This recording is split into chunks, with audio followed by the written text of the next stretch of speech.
doing something that no one in the family.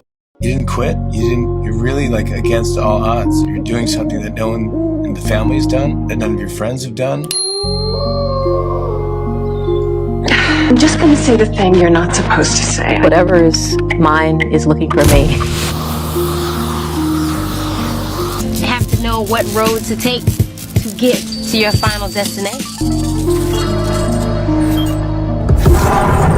Everything that you ever wanted is on the other side of fear.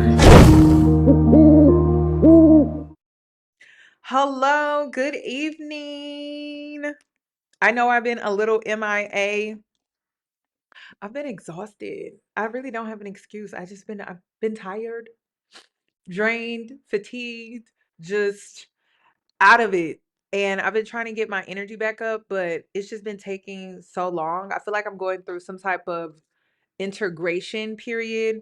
I did drop a new Patreon video, and it's about how it's a cheat code to your spiritual journey through pattern recognition. So if you're interested in that, check it out. Plus, I have a workshop that's dropping Tuesday, February the 17th, if you'd be interested in that. So I have things coming up, and I feel like I'm also like kind of preserving my energy a little bit too.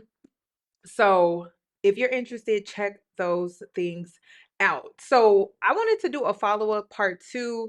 At first, I wasn't going to do a follow-up part two, but then I started seeing how y'all were commenting react to part two under part one, my reaction video that I just did. So I was like, okay, y'all seem a little interested. So I'm like, you know what? Let me go ahead and do a part two. So I looked into the summary of part two, and one thing that stuck out to me, I took notes. One thing that stuck out to me in the summary with part two is the game mentions how he chooses good women despite his relationship failures and woes within his dating history and his overall love life. So I'm like, you do what? Are we hearing some accountability here in part two? So I'm like, okay, let's watch it. Now, I haven't watched it. You can do this thing on YouTube now where it summarizes the video for you. Let me show you what I'm talking about. So that's what I did. So I pulled it up here. So I'm like, okay, let's see what he has to say. He talks about his relationships and marriage. And really, I don't think the game has ever been married. I think he just speaks on marriage in general. And so he expresses his desire for marriage, which is hard to believe, but I'm like, okay, let's listen to what he has to say. Because I'm like, you desire marriage? Hold on. Because that's kind of shocking. Ooh, let me go back. I like one day that's been a dream of mine for a very long time. Am I husband material? To be honest, I don't fucking know because I keep fucking these relationships up, and I'm not. And it's definitely let me tell you, honey, it's definitely not the women I choose because I choose really good women, Right. you know, and I choose the women that deserve. I'm no shade, but let me rephrase what he said. Good women choose you. Uh, I don't know why. That's a conversation for another day. But he's saying, I choose good women. I think good women are choosing you. Good women are investing in you. I don't know why. I had the same question when I watched Married to the Game with Tiffany. And I'm just like, girl, you could do so much better for yourself. But I believe good women choose him, which is why he can sit up here and say this. I don't really think it's the other way around. Y'all let me know. Do you think it's the other way around? I don't think it's the other way around. A husband and deserve respect and loyalty and non-infidelity participants and shit like that. But it's like at some point I gotta kind of look at myself at 46 and say, like, nigga, you might not be nobody's husband. You know, I'm good at fatherhood. I'm good at hustling and providing, but I think that being a great partner is something I'm still struggling with, to Right. be honest, if I'm being honest. And you have some men out there that are in relationships, you have some men out there that are husbands, and maybe they're just amazing guys. But you have some out there that are masking who they really are for this fairy tale, and it's going to end up crashing and burning because of the non-transparency. I'm 100. I'm 100. Okay. Hold on, hold on. First of all, I'm shocked that he told the truth about himself. He would not make a good husband. I felt like that when I was watching Married to the Game, his reality show that he had with Tiffany. I'm just like, girl, he just does not give traditional family husband, family man. It just did not give that. And I felt like Tiffany was trying to force him into that white picket fence lifestyle, and it was something that he was fighting against. And we see this a lot with men like the game, and then you have Cam Newton. He's another one where they'll do everything but actually commit in this traditional sense, because the traditional sense involves emotional availability, emotional consistency. It involves um reciprocity within being vulnerable and transparent in a long standing relationship. And that to me is what the game is fighting. He does not want to be vulnerable. When you're in a long standing commitment, you tend to be very exposed and naked when it comes to your emotions, your vulnerability, your transparency, your ups, your downs. It requires you to strip away any false images or perceptions that you've been able to kind of hide behind when it comes to charm, when it comes to image, fame, and money. It strips those illusions away in a long-standing relationship, and I believe that that is why the game has a history of failed partnerships with quote unquote good women, is because he's running from himself. He's avoiding himself. And it's crazy. I'm still trying to understand, what did Shaniece get that made her have different expectations other than what the game has always been, which is just not a good partner in a long-standing committed relationship. So I'm eager to see what else he has to say, but I also was hoping that Shaniece would kind of weigh in on what expectations did she have? What expectations did he give her? Because it's not really making sense. How how do you so if Shaw got married, so Shaw gets married next year, Yeah. right? And now Blaze has a stepdad. Like, how do you feel about that? Because I feel like sometimes the other person's like was like the father or the mother feels some type of way about Yeah. it because someone else is helping raising their child. Like, how do you Um, feel about that? Like, if Shaw was like, "Listen, I'm getting married. You know, this is the guy. Like, would you want to meet that person?" I definitely need to meet the person because you're going to be around my child. You know, I think at the point when someone's going to be around your child, you should afford the other person the luxury and the respect of like meeting the person that's going to be around the child, so that they can say if they're comfortable or not, right? Because that is very important. Now, if Shah got married next year, which is very unlikely because the first, no, I'm not. It has nothing to do with you and everything to do with me. I'm telling you, there's a thing that like Why is her mother laughing? Why is her why did I hear that? Wait a minute. I gotta go back. Because I have not seen any clips. I'm not on TikTok right now. I'm taking a TikTok detox. Um, so I haven't seen any clips go viral, but I'm pretty sure that probably went viral. Because did she just sit up there and laugh in her daughter's face it's very important. about not being married next year?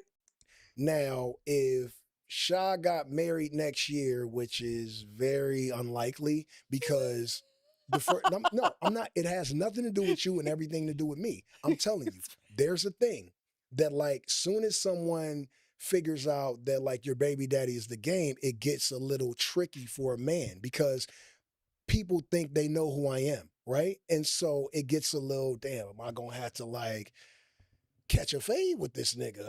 I know how he feels about his kids, so is he going, do I really feel like doing it? Yes, you're beautiful, and yes, I want to be with you, or yes, I love you. But I think that thought process and that courting stage lasts as longer than a year, so it definitely won't be next year. Right.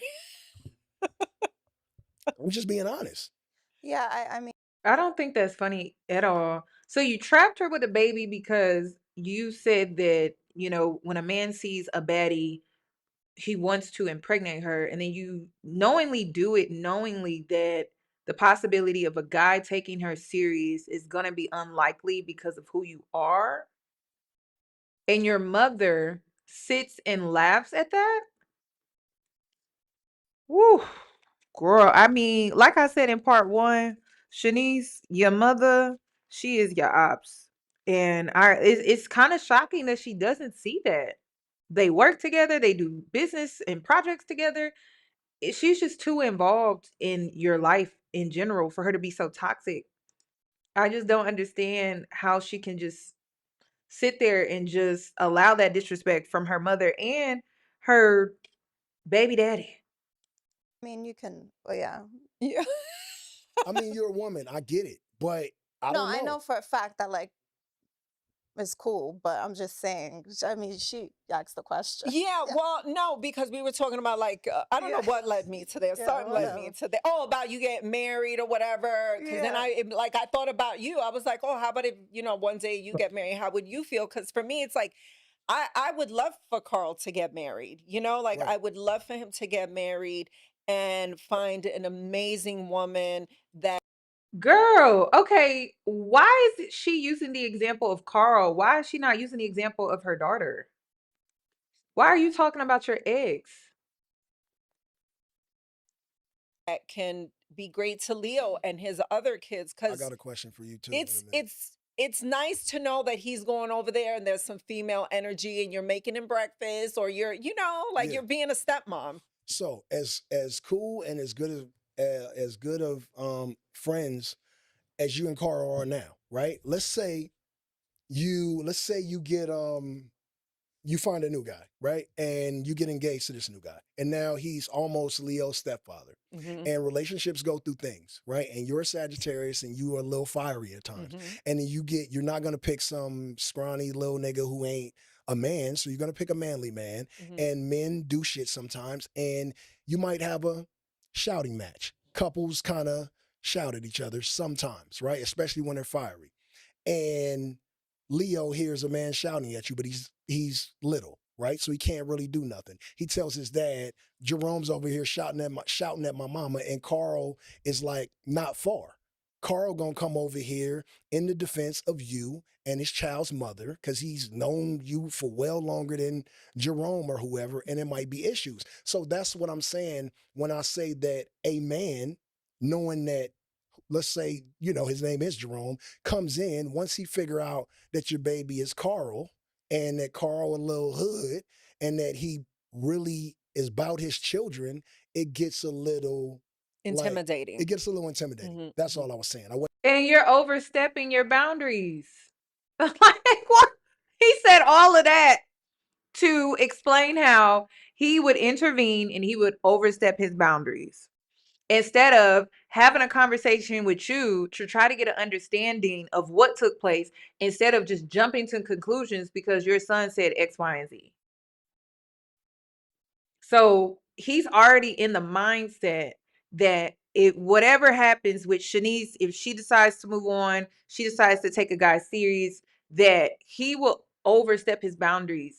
And it makes me wonder, has Tiffany been able to move on? Is she able to date other people? Is she able to see other people? Because to have a baby daddy like this is insane. And ladies, please take this as a lesson.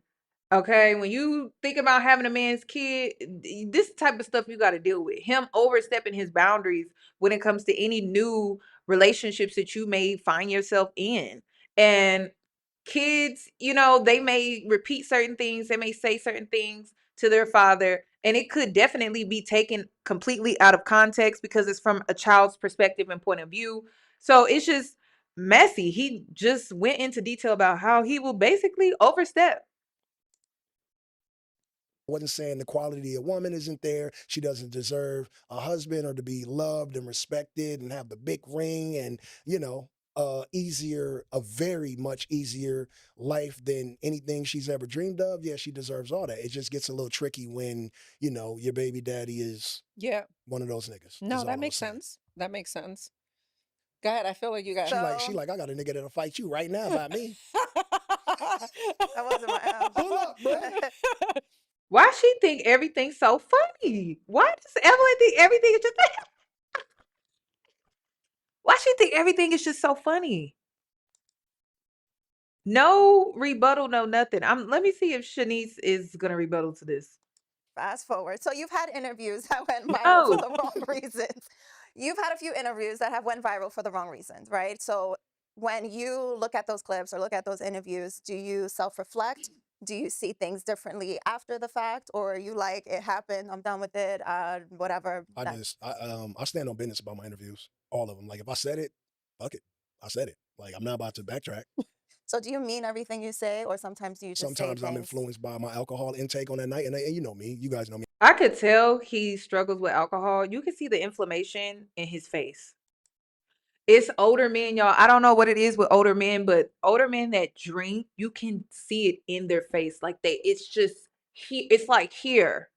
Their lymph nodes are just, you can just, if you know, then you know. So I could kind of tell because I'm like, how you run?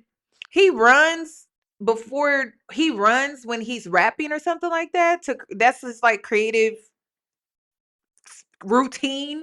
And I'm like, how you running and you got all this inflammation in your face? And I'm like, that tells me that you be drinking a lot. Crazy. Crazy. So, yeah, she got, this is who she got pregnant by. I don't drink like normally, but if I'm out and I, have me a few little shots and I feel a little way, I might say some, crazy shit. But I'm also, you guys know me, right? And if people knew me and knew that I had like this humorous personality, they wouldn't take everything I said so personally. Like I watched Dave Chappelle's comedy special last night, and he said, he says, him, Kevin Hart too. They say offensive shit, but they're comedians like professionally. But I feel like I'm not Dave Chappelle or fucking Kevin Hart, but I feel like I'm pretty like comedic and funny and like playful and jokey. So sometimes when I say shit, I could be joking. You know what I'm saying? Or like just poking fun at a situation. 1 minute he's this wannabe thug that will attack any man that tries to get at his baby mama, and the next minute he's a comedian. Okay. I mean, because that makes sense. I honestly think the game is still struggling with his identity at 46 years old, and he refuses to grow up. And I believe I said this in part 1, where he wants to be seen seriously, but he still wants to be childish. He wants to still have like this youthful image and persona, but he's getting older. And it's just childish to me. And it makes me wonder, Shaniece, what the hell did you see in this guy? I don't understand. It just seems like he has a lot of issues that he's still struggling with within himself, where he would just make a poor partner, a work in progress father figure, and just a whole bunch of other issues and problems. That's what it gives to me. And people take it so seriously. And like, I don't give a fuck. Yeah, I also think it's the time that we're living in, right? Sean's like, why don't you give a fuck? These things are crazy. No, but I think these things are She thinks I'm crazy, by the way. I also think it's the time that we live in, right? Yeah. Because you think about the Eddie Murphys and the stand-ups, and is it Richard Pryor? Yeah. Like they would say that's the era that we grew in because we're not far in age, but like you could say whatever the fuck you want to say. People are more sensitive these days, Yeah. like so fucking sensitive. And I mean, I'm not here to tell nobody to, pick your head up, little nigga, or nothing like that. But it's like everybody's so pussy these days. Like, relax, you're gonna be all right. Yeah. You do say crazy. One thing about him, you could be texting him or having a conversation about something serious, like, and you always say something crazy. Yeah, because I kind of want to like. Y'all be texting?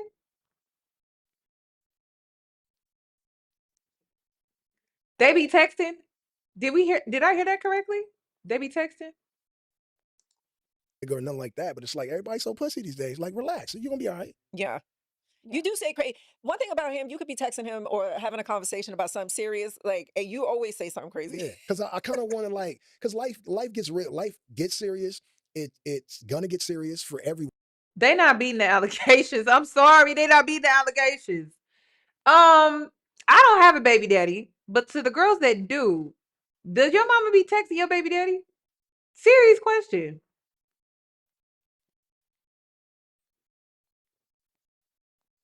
They be texting each other? And then texting each other in a way to where they can joke? They're cracking jokes between each other? I don't know. If a man made me a baby daddy, I don't want my mama ever being nice to him, like, at all. I'm being so for real. A man trapped me with a baby. That man joking with her, they got some type of banter. I'll be looking at my mom like, what the hell are you doing? I'm just being honest. Absolutely not. This man trapped me with a baby and you kiki-keying with them, texting and cracking jokes? If it ain't about a drop off or a pickup, there shouldn't be any other no other communication should be going on. That's crazy. Is Shaniece just sitting there?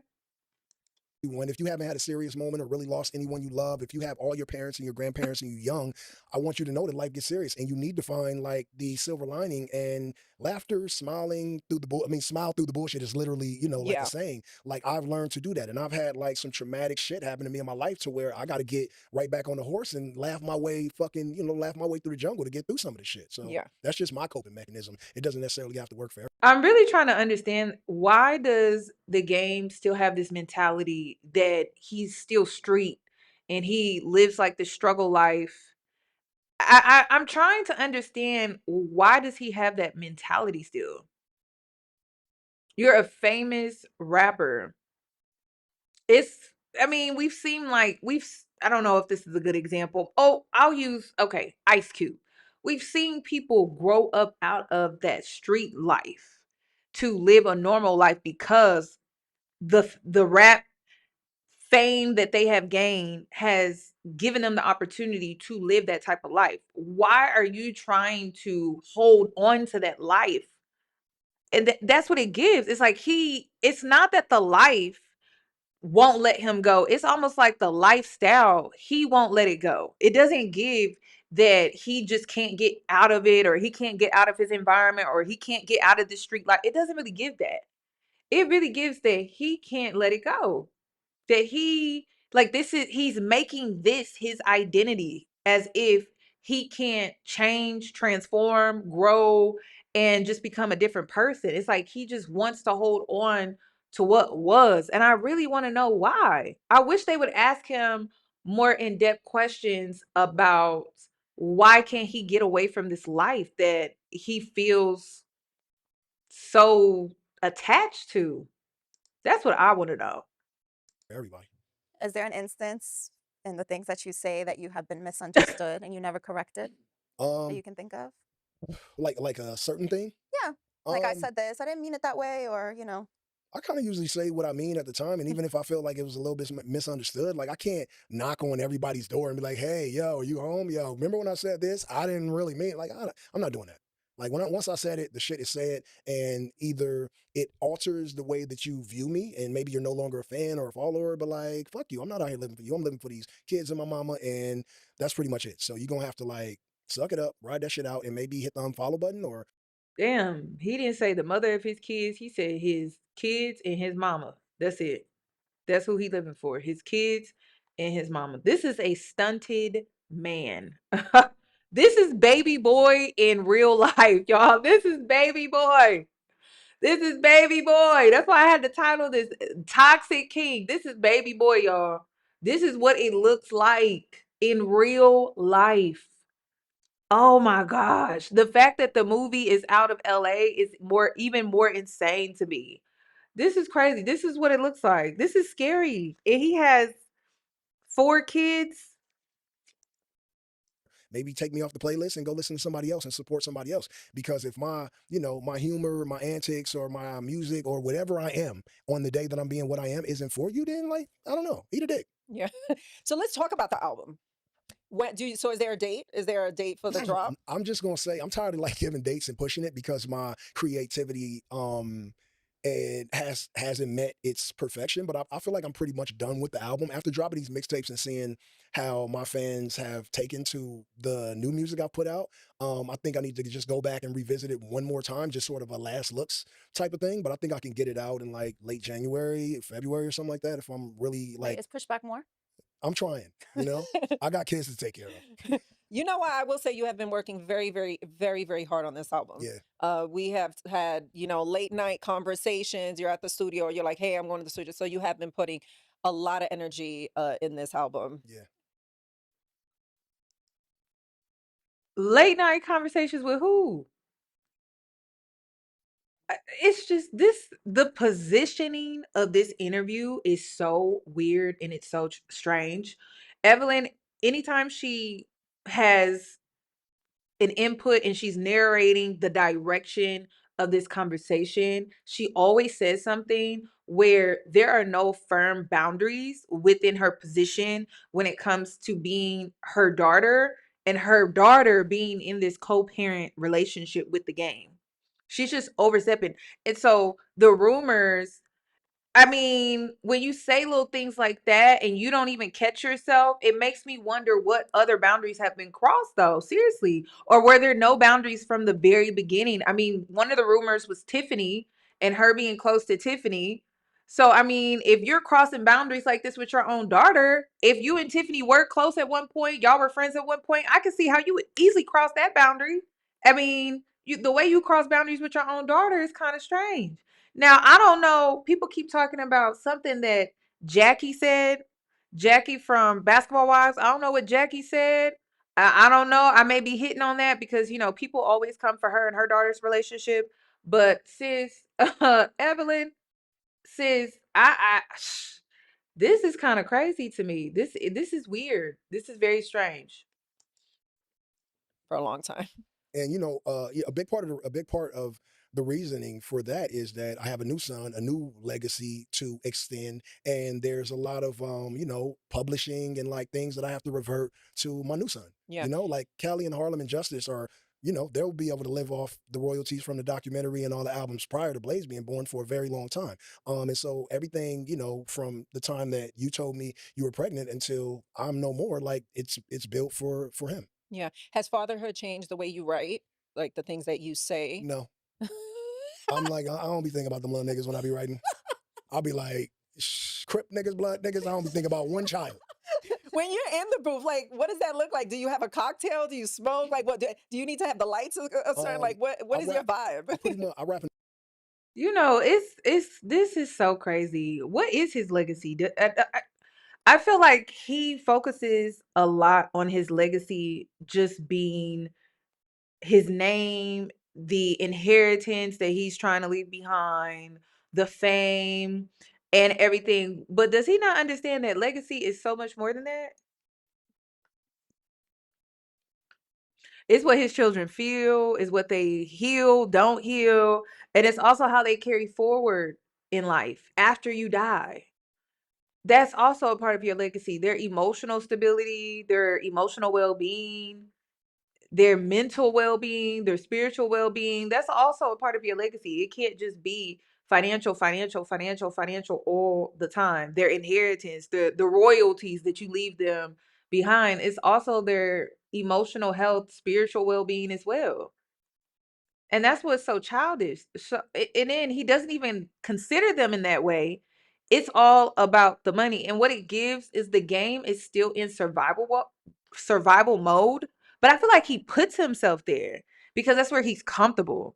You ever see those men that get out of jail and then they right back in jail? And the reason they get out of prison and they go right back to prison is because that's where they're comfortable at. They're comfortable in that grit, in that survival mode, headspace, mental space. Like that's just what they know. That's what they're used to.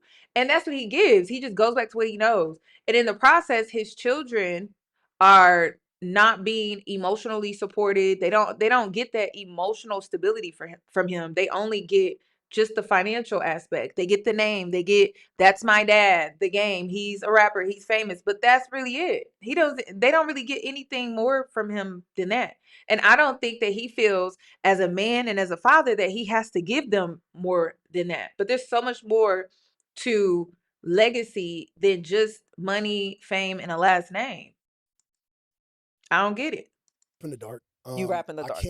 I can't smoke before because This is I crazy. already have a raspy voice, right? If it gets any more raspy, then it starts to sound hoarse, and I can't really hit certain notes that I want to because I'm really animated in some of my songs. But yeah, I don't really drink much these days anyway. But I'm not opposed to having a celebration shot if I've completed a song that I feel like is quality. Yeah. So do you write it? So like, do you have like an actual pad when you write down No, your, or is it, do you go off I write on my jogs, like in my mind. And then I'm out, like 3 to 5 miles daily.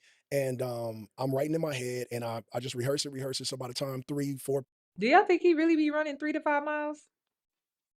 PM comes, I've like got it, and then I go to studio and I'm able to just lay it down like that. You know what? And that is true because I was driving one day in some random area, and who do I see? Remember that shit? Jogging down the street. Yeah, I'm in a random. I'm somewhere, and I'm driving, and I'm looking, and you had the ear. Evelyn, is she for real right now? Is she for real? Girl, this is crazy.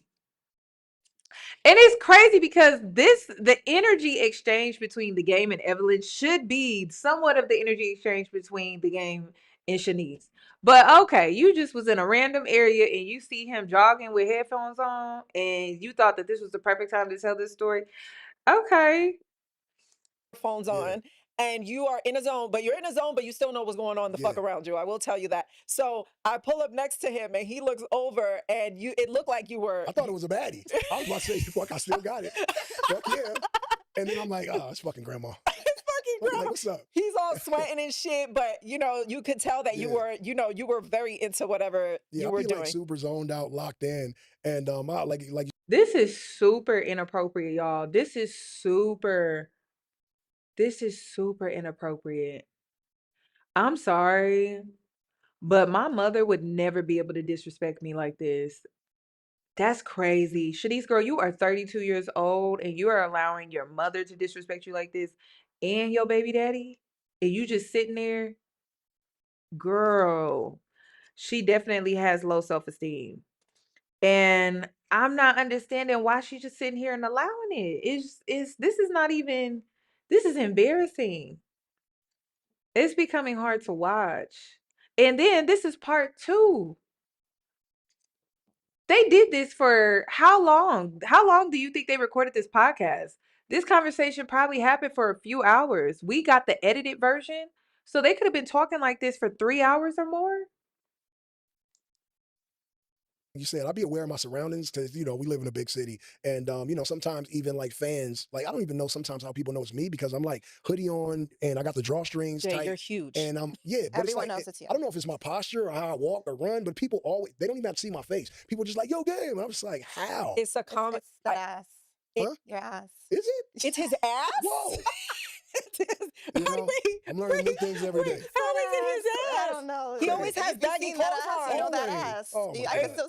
Hey, yo, come on. It's your ass. I'm serious, man. Were you looking at that ass when you first met him? Yeah. Oh, Yeah. Come on. I feel like fucking what Deborah Cox. Yeah. Girls look at guys' asses. Like guys look at Yeah. Really? I don't know. I don't know if I. When you're dealing with an athlete, you're like an ass. Yeah, but it's not my initial thing to look at. You know what I'm saying? You know a guy with no ass. You just you're ass girl. We got. No, I'm just saying. You know a guy with no ass, or you know a guy with a. Are men even supposed to have ass? Like that shouldn't even be a thing. Like you should be looking like deep inside my soul for who I am as a person. You know. You should take your own advice. No, men can look at women. You guys are built like, I don't know, like God really took his time on y'all. He kind of threw us the fuck down here. But like, I think we need to normalize, like, yeah, women are this, but guys need to come up to this too. This is childish. This is so childish. Evelyn, and you are 50. This is childish. This is childish to partake in a conversation like this. In the game, you 46? Shaniece, okay. Okay. But 46 and 50-year-olds having this is the type of conversation we having? And how did we get here? I mean, Shaniece did bring it up, but it just got worse. It just got worse. Like, Yeah. if you're a diamond, you should be a diamond too. Like, why is it that women are supposed to do this and that and be that, and then guys are like down there? Yeah, they say we're all made in God's image, but I really feel like he really like women were his favorite children. Because he really put in work on women. I swear it feels like he just dropped us down here. But how do we change that?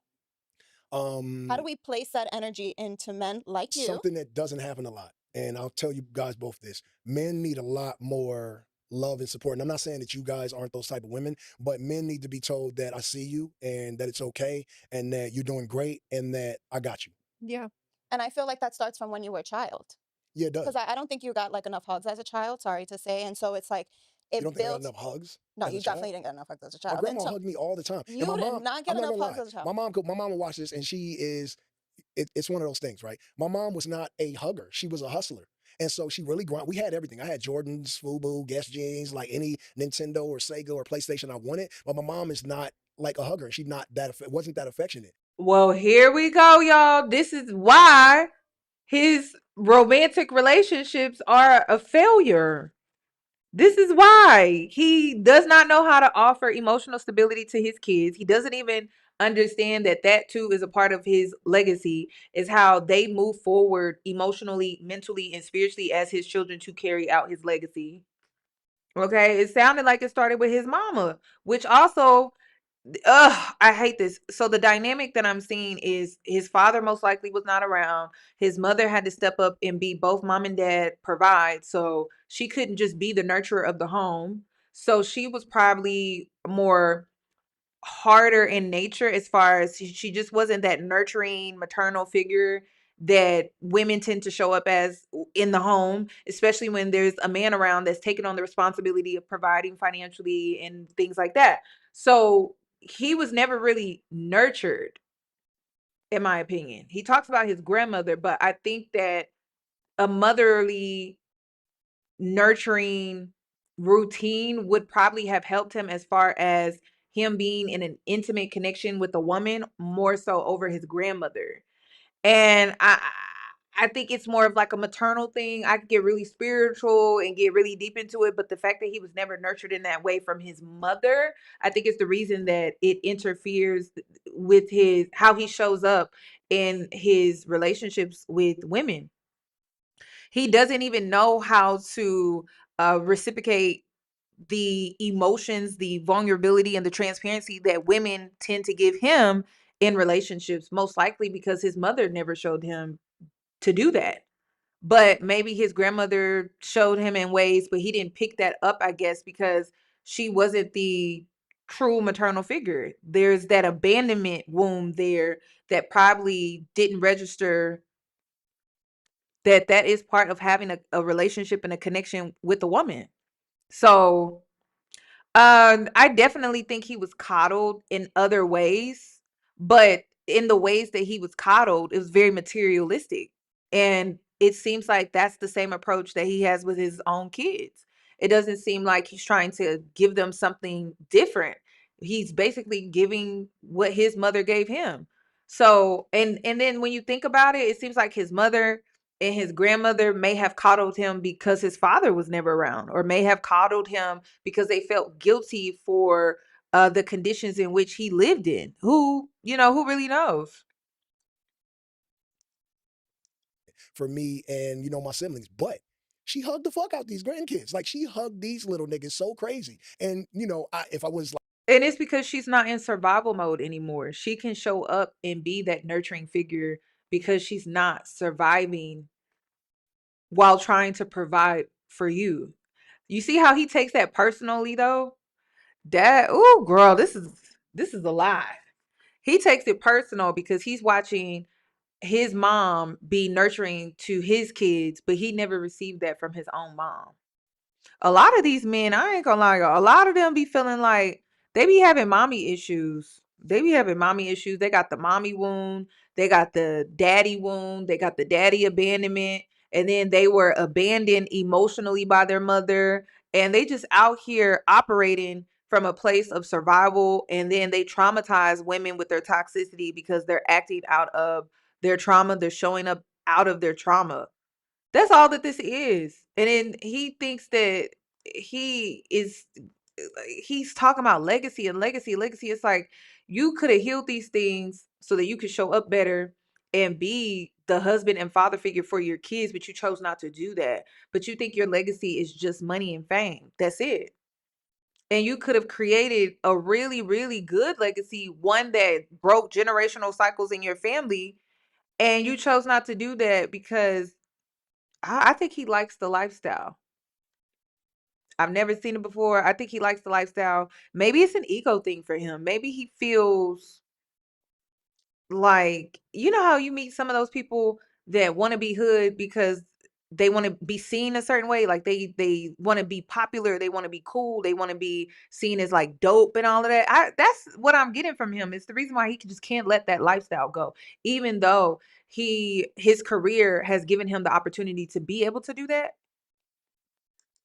So this is all just an image for him. It's all like a popularity contest. That's what it gives. Like super not in tune with who I am as a man, I would get a little bit jealous because I didn't get that. But I got a mother who was hard as fuck, parented hard, whooped my ass when it needed to be whooped, and that gave me character. But the way she loves my children, like it backs it all. And that's how he shows up in relationships. He shows up in relationships just like his mother showed up when it came to parenting and raising him. He also shows up the same way when it comes to raising his own kids. To the point where Shaniece says, I don't think you got hugged enough. So that tells me, it seems like when it comes to the relationships that the game creates, they're sexual. He doesn't know how to show up vulnerably. He doesn't know how to show up emotionally. He does not know how to show up in a transparent way. So the only thing he can offer you is he knows how to attract. Like he can attract you with charm, sexual energy and things like that. But anything that is supposed to be like a prolonging experience, commitment, relationship or whatever, he's not going to be there. He only knows how to attract you, but he doesn't know how to keep you. He doesn't know how to sustain the relationship because he does not have that emotional maturity to do so. And I don't even think he has the emotional awareness. I don't think he has the emotional awareness at all because that's how he was raised. He was neglected emotionally. So this is kind of sad, honestly. This is sad. So he's just a grown boy. He's not a grown man to me. He's a grown boy operating from a childish mindset, and he's emotionally immature. You know, he reminds me of Cam Newton. He's also childish, grown boy, emotionally immature, which stunts his growth to the point where even when it comes to Cam Newton, he could be more intelligent, but because of his emotional immaturity, his emotional immaturity is where he lacks intellectually, but he doesn't see it that way. And it's very similar with the game. That's why I like this conversation. It just seems so low vibrational because it lacks emotional maturity. It's like at some point you grow up out of these conversations. But he seems to be very comfortable here. But again, it's his emotional immaturity. Rewinds the entire tape and makes me appreciate her that much more because my mother loves these kids so much. Yeah. And she loves you so much, and I love her so She much. still And don't we hug me have. like she still don't give me 2 hand hugs. Lynette is I love listen. Mom Lynette. hug you like a homie. I love Lynette. Lynette is, Lynette had us at a party, Yeah. and we went and supported. And If you go to her party, you ain't never been to a party till you've been to one of my mama's. no, but I had so much fun. Yeah. I'm like, oh, I'm over there doing the thing, but no, she's great. She's definitely like, she gives like boss energy. Yeah. Like your mom don't fuck around. She does. She sits there. Yeah, she does. She's like the No, boss. I love her. I didn't mean like you didn't get enough hugs, like as that goes to. And then it's crazy because the type of women that the game is attracted to is the nurturing type. Shaniece, very nurturing. He talked about how nurturing she is to the son. And I also know that she's a really good nurturer too, because most likely she nurtures in ways that her mother did not. Ooh, shade, but it is what it is. She nurtures in ways that her mother did not. She's able to nurture in the way that her mother did not because her mother did not nurture her. Okay. Then you have the game where she said, "Oh, I know you didn't get enough hugs." Only a nurturer would be able to pick up on something like that, because she's looking to nurture you, but you're not open to it. It's almost like you don't even know how to receive it too. So he doesn't know how to receive a woman truly being nurturing to him, which is crazy because he's attracted to the very opposite of his mother. Women that are very nurturing. Even Tiffany was very nurturing to him. For the life of me, I'm like, girl, you could do so much better. You are such a nurturer. And teachers are very nurturing. She's also a teacher, so she works with kids. And then when it comes to Shaniece, he was talking about her nurturing ability. And, he was side-eyeing or kind of making fun of her patience. And even Evelyn was making fun of her patience. So these are two people that are not nurturing. Neither is Evelyn is not nurturing. She kind of exposed herself, just the way she laughs and how she sits up here and she just laughs in Shanice's face when it comes to some of the things that could be very hurtful or harsh to hear for Shaniece emotionally. And she just laughs and she doesn't really nurture her or, I don't know, like show some type of loyalty, something. She just doesn't do anything at all. So the game and Evelyn are the same. And it's the reason why Shaniece was not able to identify that he doesn't have a nurturing bone in his body, but neither does her mother. So I see how they were attracted to each other. He's attracted to her because of his mother wound. She's attracted to him, or she was, because of her mother wound. It's just flipped. That's it. So she is who his mother was not, and then he is who her mother is. Crazy. And this is how, when you do the pattern recognition, this is how you break loops. This is how you break cycles. I talked about this on my Patreon, but this is how you like piece it together so you can see, oh, damn, I need to break this cycle. I need to break this loop. And now you see how they attracted to each other. Now, the work that they have to do is different because their issues are similar but opposite, but they still have work to do. It's the reason why their relationship did not work. He didn't know how to receive, and he didn't know how to reciprocate. He didn't know that reciprocity is part of a long-standing committed relationship. He doesn't know how to do that. So they were never going to work at all. They were never going to work. Lynette, I just mean like in general. I feel like your personality needed that, and you didn't necessarily receive it the way that you needed it, and so it builds up the adult that you are. So like, how do we change that when we're kids, like with Blaze's age? How do you think we change that? I mean, I think that Blaze won't have that problem because I mean, my kids that are the older kids don't have that problem. I think like you said, it's a parental thing. It's a two parent thing. And you don't necessarily have to be in the same house. I think the kids just need love, no matter what that looks like, from wherever you are. And if you love your kids, he believes that they don't have to be in the same house, and it's because of how he was raised. He was only provided for. He was not nurtured. Sadly, he was not nurtured. He was only provided for. So this is the legacy that he's passing down to his kids, y'all. He now is passing down the legacy that a man does not have to be in the home. But it's crazy because I remember in part 1 where he was talking about how he wanted all of his kids to get married. He wanted his boys to become husbands, and he wanted to be the grandfather. This is crazy, but this is the legacy that he's passing down to his kids. Just his trauma, his unhealed, unresolved issues and trauma. This is why he's still in survival mode too, because he's still operating from a place of survival. He doesn't even know how to nurture himself. He's going to all of these extremes to create too, where he has to rap in the dark. He has to rap when he's fighting for his life while jogging. I don't know. Like, it just seems like he has to put himself in a high stress position or environment with his body. Like, he doesn't even know how to create from peace and being grounded. He only knows how to create from chaos, basically, because he's still in survival mode. This is crazy. wholeheartedly, I think they will turn out to be a lot better human beings. And me, again, I'm not the model for an amazing human. I think that my oldest son he set like the foundation for his younger siblings, for my younger kids, and I think that you are. Yeah. I don't even think Evelyn is the best type of nigga. I think you are. But you want your children. No, Evelyn, You see, this is crazy. I have not even watched this. I have not watched this. This is crazy. So you see what I'm saying? He didn't even point to Evelyn. So y'all can't even say I'm making this up. He didn't even. Why did you go to Evelyn? She's the mother. She is the head of the matriarch, right? Why wouldn't you go for the mother? Why would you go for her child? Because I stand on what I said. I stand on what I said. She was attracted to the game because her mother did not nurture her.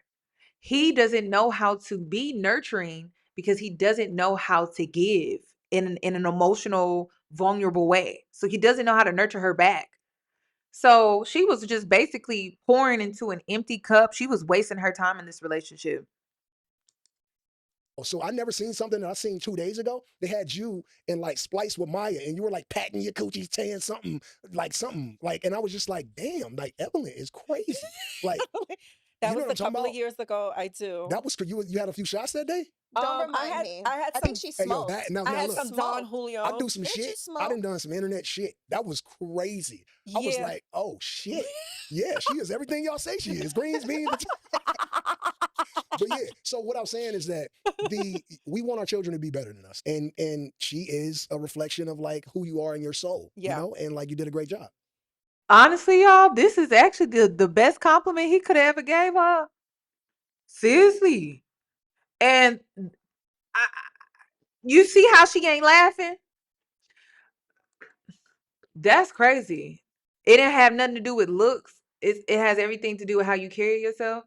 He's making fun of her, shading her in a way, and she don't find it funny. But when it was the other way around, you was kiki hee ha haing up here, showing all your teeth, hee ah ha ha, just cracking up. But now that he kind of slights you in a way when it comes to how you was out here behaving, patting and it. I remember that too. Was that Basketball Wives? Was it Basketball Wives?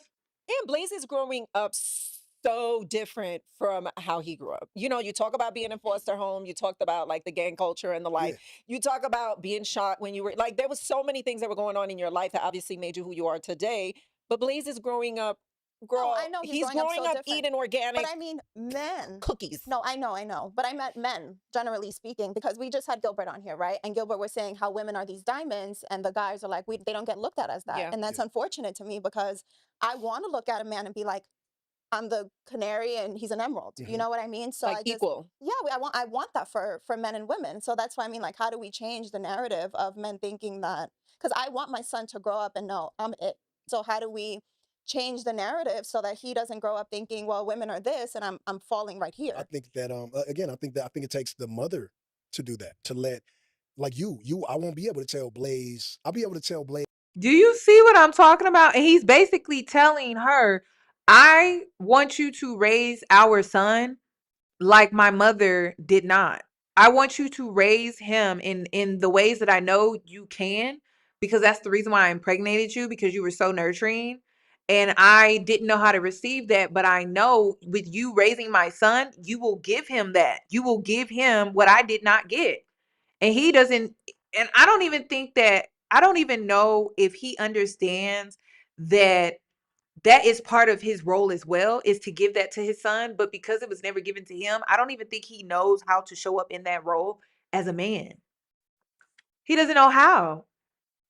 So he is expecting for her to do that, which is why he chose her, which is why he truly impregnated her. I don't think, when you do things and it's so subconscious that it's not really at the forefront of your mind.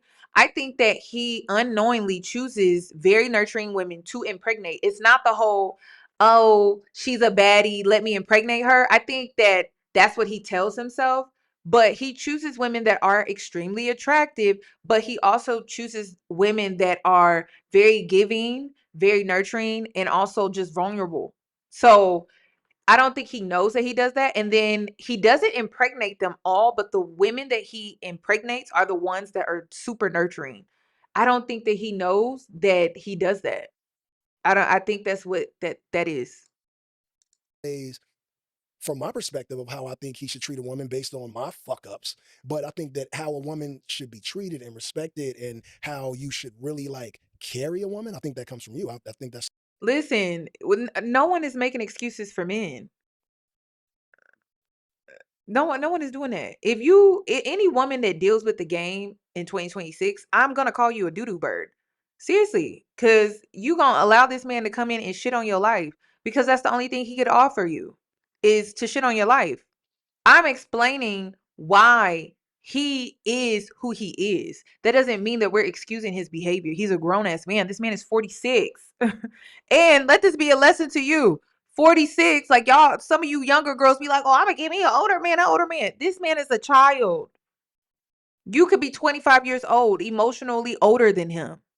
So no one is making excuses for him. Why y'all got to take things so extreme where it's like making excuses because I'm not sitting here just bashing him to death about his behavior. We already know he a fucked up individual. How many times do I have to explain that he's not right in the mind?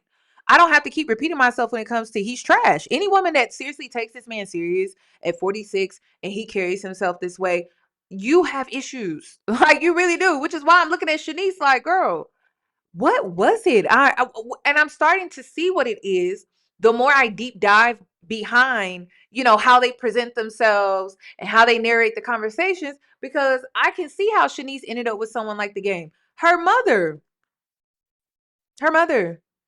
That's why. How her mother showed up as the prominent figure in her life. And it's clear that she looks to her for guidance. It's clear that she looks for her for approval, validation. I mean, I showed the clips in part 1. Just go back and watch. She seeks her mom's approval. So I could see how she probably looks in partners for unknowingly, she's attracted to partners unknowingly that are probably just like her mother. And it has a lot to do with emotions. It has a lot to do with emotions, emotional maturity. I don't understand because it seems like Shaniece, with everyone that's sitting here, she's the most emotionally mature. But she's attracted to people, she's close to people that are not. But does she even realize that? Does she even know? Does she realize that she has outgrown her mother emotionally? That her mother may have raised her and they may be close in age, but she's more mature than her mother. And again, I don't even think that she understands that she's more emotionally mature than the game. She can't expect certain things from him because he's incapable of giving it to her, very similar to her mother. They're set in their ways. They're very comfortable where they are. They don't think that they really need to change anything about themselves. They're ego driven. All they care about is looks, money, and just image and how, the public perceives them and things like that. And as much as the game tries to make it seem like he doesn't care, he does. He does. He cares. Um, it just looks differently. I feel like he cares about what the streets have to say. I think he cares about what the hood has to say. I think he cares about what certain people that he wants to be seen as hard and cool by. He cares about what they have to say. So he may not care about like people online and the internet, but when it comes to street stuff and street activities, oh, he cares. Like he cares about what people think of him in that or in those environments. something I won't be able to give him. Right. Or maybe you can, because you can come from a place of these are the things that Lessons. I've done wrong, Yeah. and don't make the same mistakes. Like I even with me with her, or Leo, like we talk a lot. Like I've always had such an open relationship with like my kids. Even though Rashad was such a young mom. Leo, I'm a little bit older mom. Now I'm the old mom. But I tried to just have open conversations with him or use my life as a teaching tool. Yeah. Like these are the things that I did that I don't want you to Yeah. repeat. You could do the same thing with Blaze too, because you have so much wisdom. Yeah. What I learned, what And then that's awful that her mother is teaching from what happened to her. So again, she's still raising her kids from her hardships. And I talked about that in part 1, that sometimes raising your kids from your hardships, you're raising your kids from scarcity mindset because it's coming from the hardest parts of your life. And then another thing too is it's okay to raise your kids from the wisdom that you gained because you healed from those hardships. But to just raise your kids from the hardships and that's it, you're raising them in scarcity. But if you were to heal those hardships, then you would be able to raise them from wisdom over hardship. That's my point. So I'm not saying that you can't use your past experiences, obviously, but it's more so she kind of scares her kids out of certain things or seeing the world a certain type of way because of her own personal trauma. And that's not always healthy either. So I wanted to show y'all this. So Shaniece, when was this? This was about 9 years ago, probably longer than that, where she opens up about Evelyn, her mother, in her therapy session. And she talks about how her mother and past relationships still affect her or affected her, period. All these people are saying certain things about you. Describe to me who you really are. I think I'm a really sweet person. You know, I think I'm viewed as I'm being cold, but I'm also very guarded. Okay, so that's what I want to talk about. And I'm gonna have to turn it up a little bit because y'all know they're gonna try to copyright. Hold on, hold on, hold on. I was able to get away with it the last time. But that may be too much. Hold on, let me see. Maybe two. Maybe I could do two. Okay, and I'm gonna cover the screen a little bit. We're gonna go back and forth. Okay, that's how we break up the copyrights. Don't ask me how I found out, but it worked. Okay, hold on. Let me go back. Because guarded is different than all these other words. So what are you guarding? What's beneath the guard? Well, judgment, and then I would say kind of, what's the word? Criticism. And I think being misunderstood, more or less. People calling me guarded is no surprise to me. I always knew that I was guarded in some way. I just think I'm guarding my feelings, and I think that's fine. I don't see anything wrong with that. Oh, and being trustworthy. You want to be trustworthy, or is that what you're saying? I'm not as trustworthy. That's where the guard comes from. You're distrusting. Yes. This misunderstood thing is almost self-created, and I want to help you understand that. Okay, I'm not saying it's not happening, but when you protect yourself and you don't let yourself be authentic, then people aren't going to see who you really are, and so you're going to be misunderstood because you're hiding. Well, yeah, because if I'm not guarded, I feel like I'm gonna get hurt. When have you been hurt in your life? You know, to be totally honest, I've lived thus far a really good life. You know what I mean? I have a great mom. So I think I've seen my mom's hurt because we're so close in age, and I take it upon myself because it hurts me too. So I would say that. Hi, YouTuber. And that's an empath.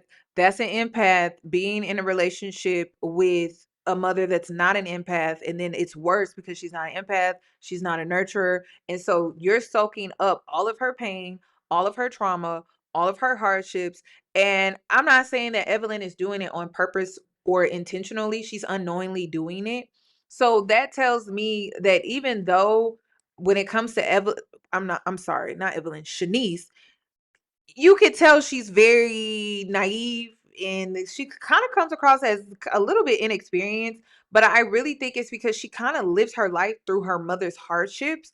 And it is crazy because she lives her life through her mother's hardships, but then Evelyn lives through her daughter's beauty and her success, or the success that she thinks is because of her mother. You know, it's kind of weird how they also mirror each other too, in a way, but they mirror each other differently in how they show up in mother and daughter, this mother-daughter duo. So that's interesting. Let me go back. That's kind of sad though.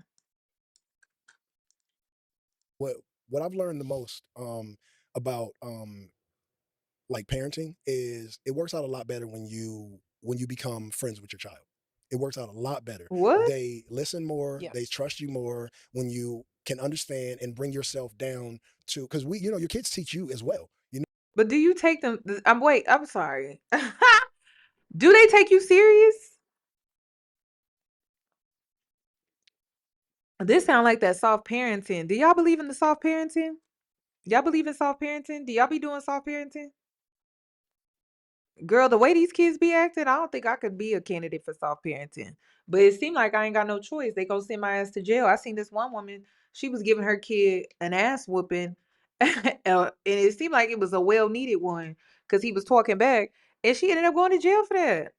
I'm like, okay, so what we supposed to do to get these kids to listen to us? I don't understand. And I think when you make your child a friend, it's hard to get them to listen to you or to take you serious when you say no, or you're disciplining them, or you're trying to give them structure, guidance.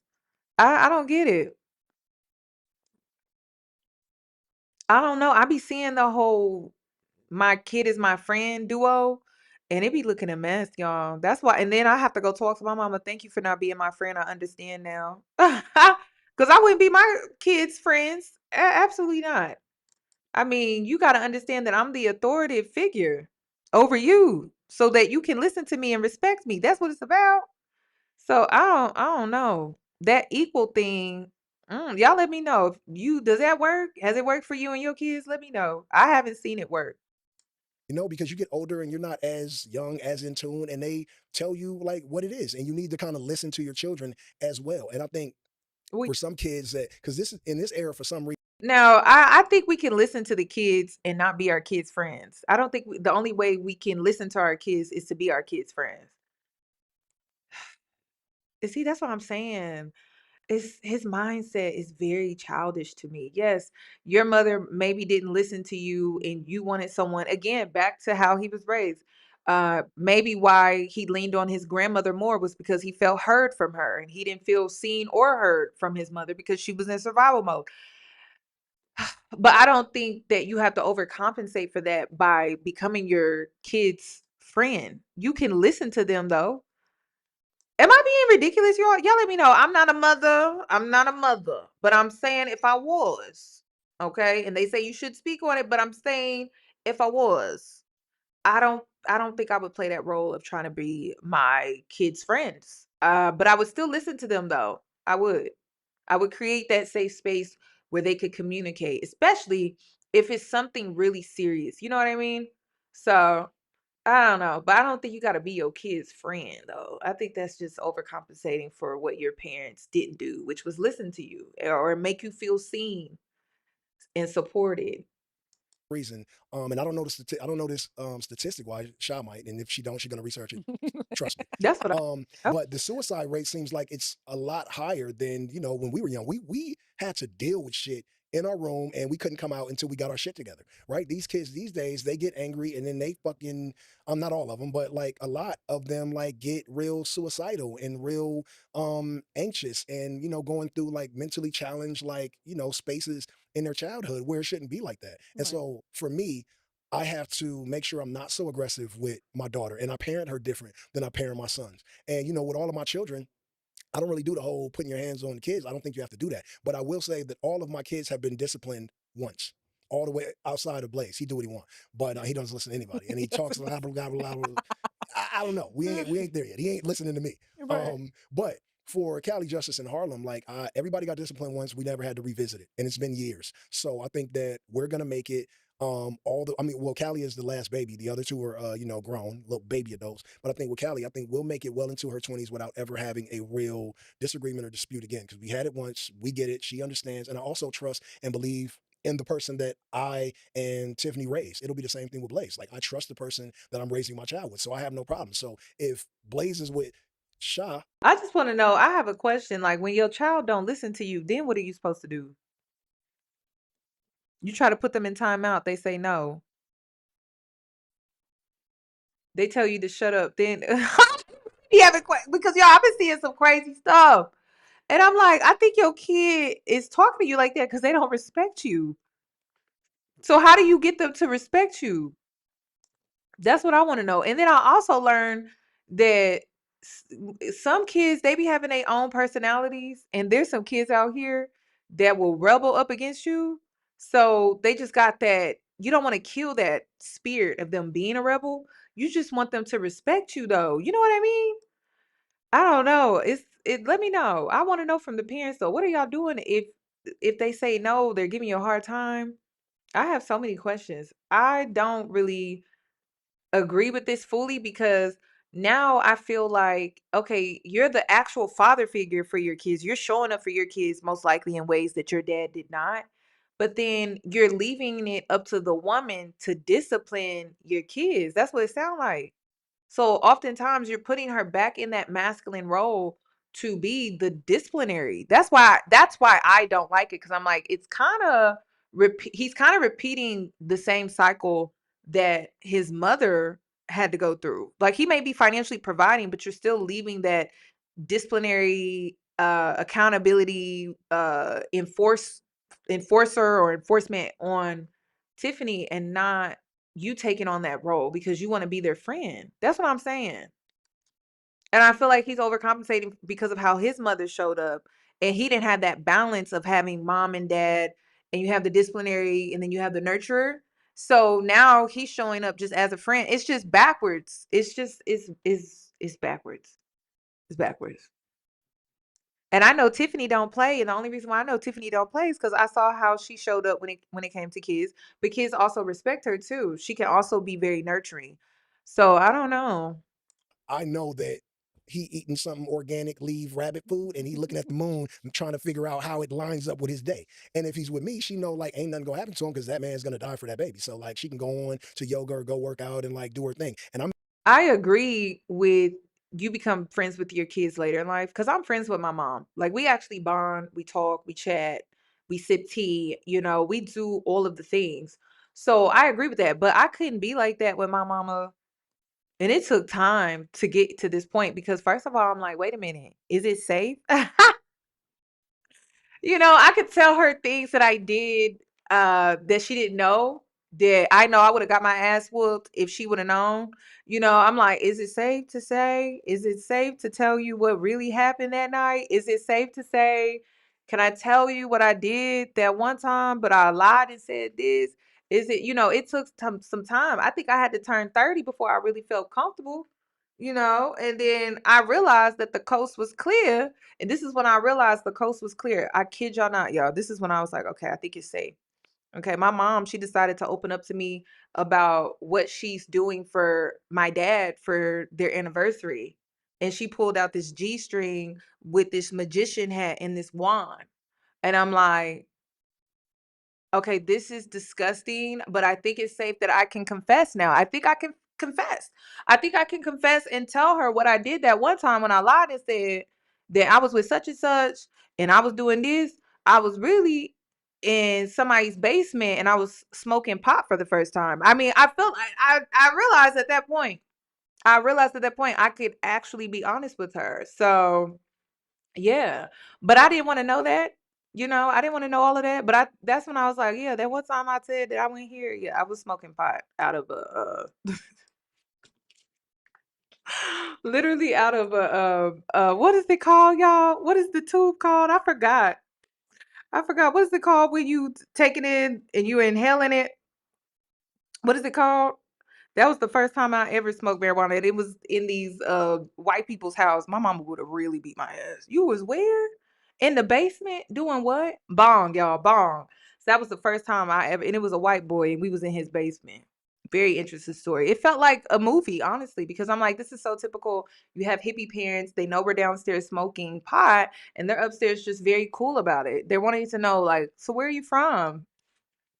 Very, very serious. So I'm so serious too. That is a real story. But yeah, I feel like when your parents become your friend later in life, it's so much more rewarding because you have so much to catch up on. You have so much bonding to do. And you can share stories with them, stories that they didn't even tell you when you were a kid because they wasn't trying to give you no ideas or they didn't want you to throw it back up in their face. But now that you're an adult, y'all can exchange those stories back and forth. So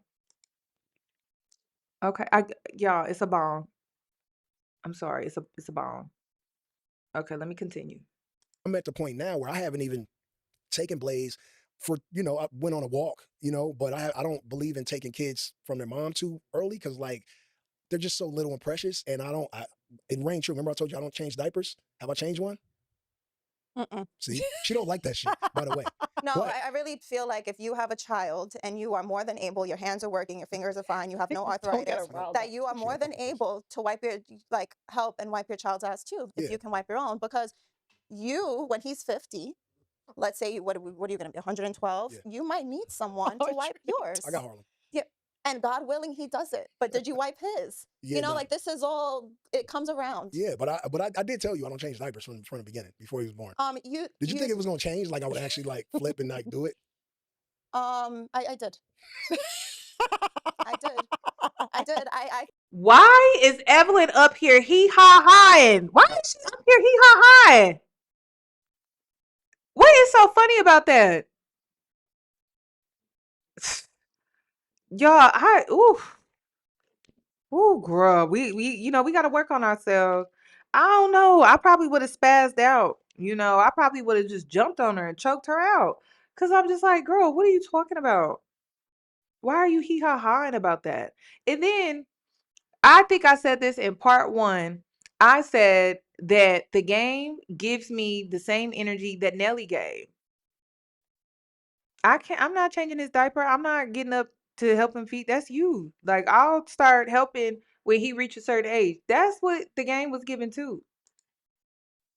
I thought that, like, because you are in a different decade and you're having a child, however The many different years later. decade is wild. Earlier I spoke about expectations of what you said were going to be delivered and we're not. So then, yeah, I did think that was going to change, Yeah. and it didn't. But I'm just saying, hopefully, you have someone.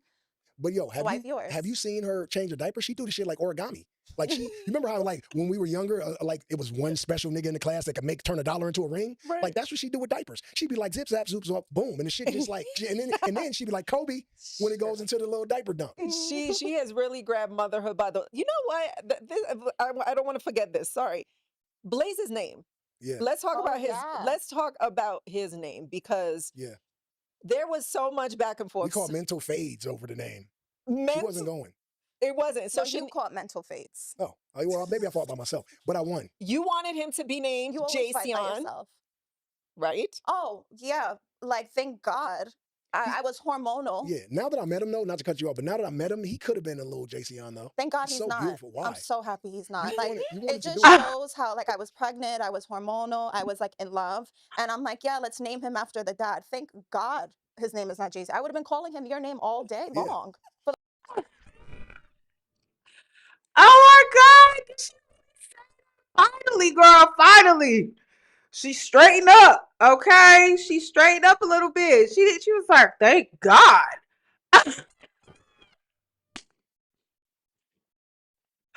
Listen, ladies, think twice about that before you put that shit on his birth certificate. Oh, could you imagine? She about to call that man Jayceon, ooh, girl, that's crazy. So I'm glad she was like, thank God. For the rest of his life. Yo, so the thing about that is, lucky for you, right? Because Callie looks damn near identical to me. True. And literally, like Tiff would tell you, that pisses her off. Because if she feeling a way, like a little way about me, she has to look at Callie and be like, motherfucker. Right. And then get back into I love my daughter. But Callie looks exactly like me. So like the fact that you would have to say Jayceon all day, And let this be a lesson. This is why you avoid men like this. That's why I said you a fool. You are a fool. You will be a doodle bird to me if you allow this man to come in your life and to just shit on it, because that's the only thing that he can offer you. He can't offer you nothing else. He cannot. He don't want to change diapers. He don't know how to show up emotionally. I mean, he don't even know how to show up when the baby's young to change diapers. I mean, just leave this man alone. Stay far away from him. Honestly, women should run in the opposite direction. But see, the issue with the game is the game. He may not know how to show up emotionally. He may not know how to offer that vulnerability in a long-standing relationship, but he knows how to attract. He knows how to charm. And that's why he gets the women that he gets. So I hope y'all don't fall for that. I hope y'all don't fall for that. I hope y'all don't fall for the charm. Oh my God, he loves me. Oh my God, he will change for me. I hope you don't fall for that, because that's the only thing that he knows how to do. He only knows how to charm through and attract. He attracts through charm, and then that's it. He doesn't know how to nurture a relationship. You will be wasting your time.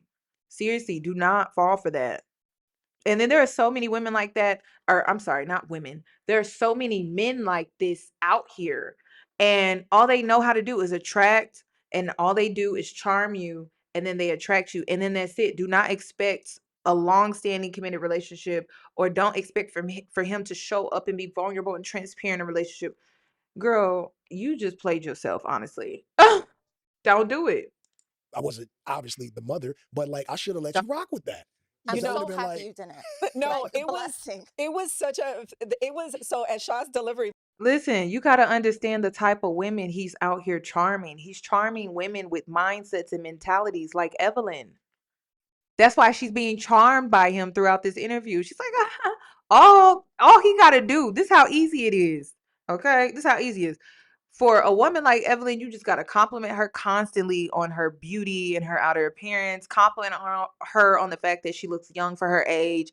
It does not take much to charm women, y'all. Especially women like Evelyn. It does not take much. It doesn't. And to be honest, all you have to be is a rapper. All you have to have is like a little money, a little status, a little something going on for yourself.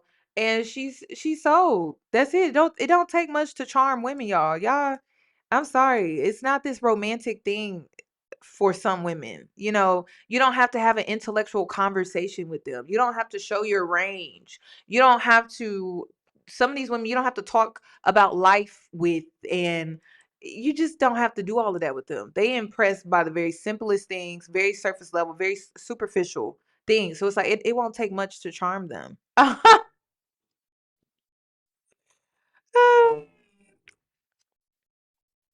Oh, okay.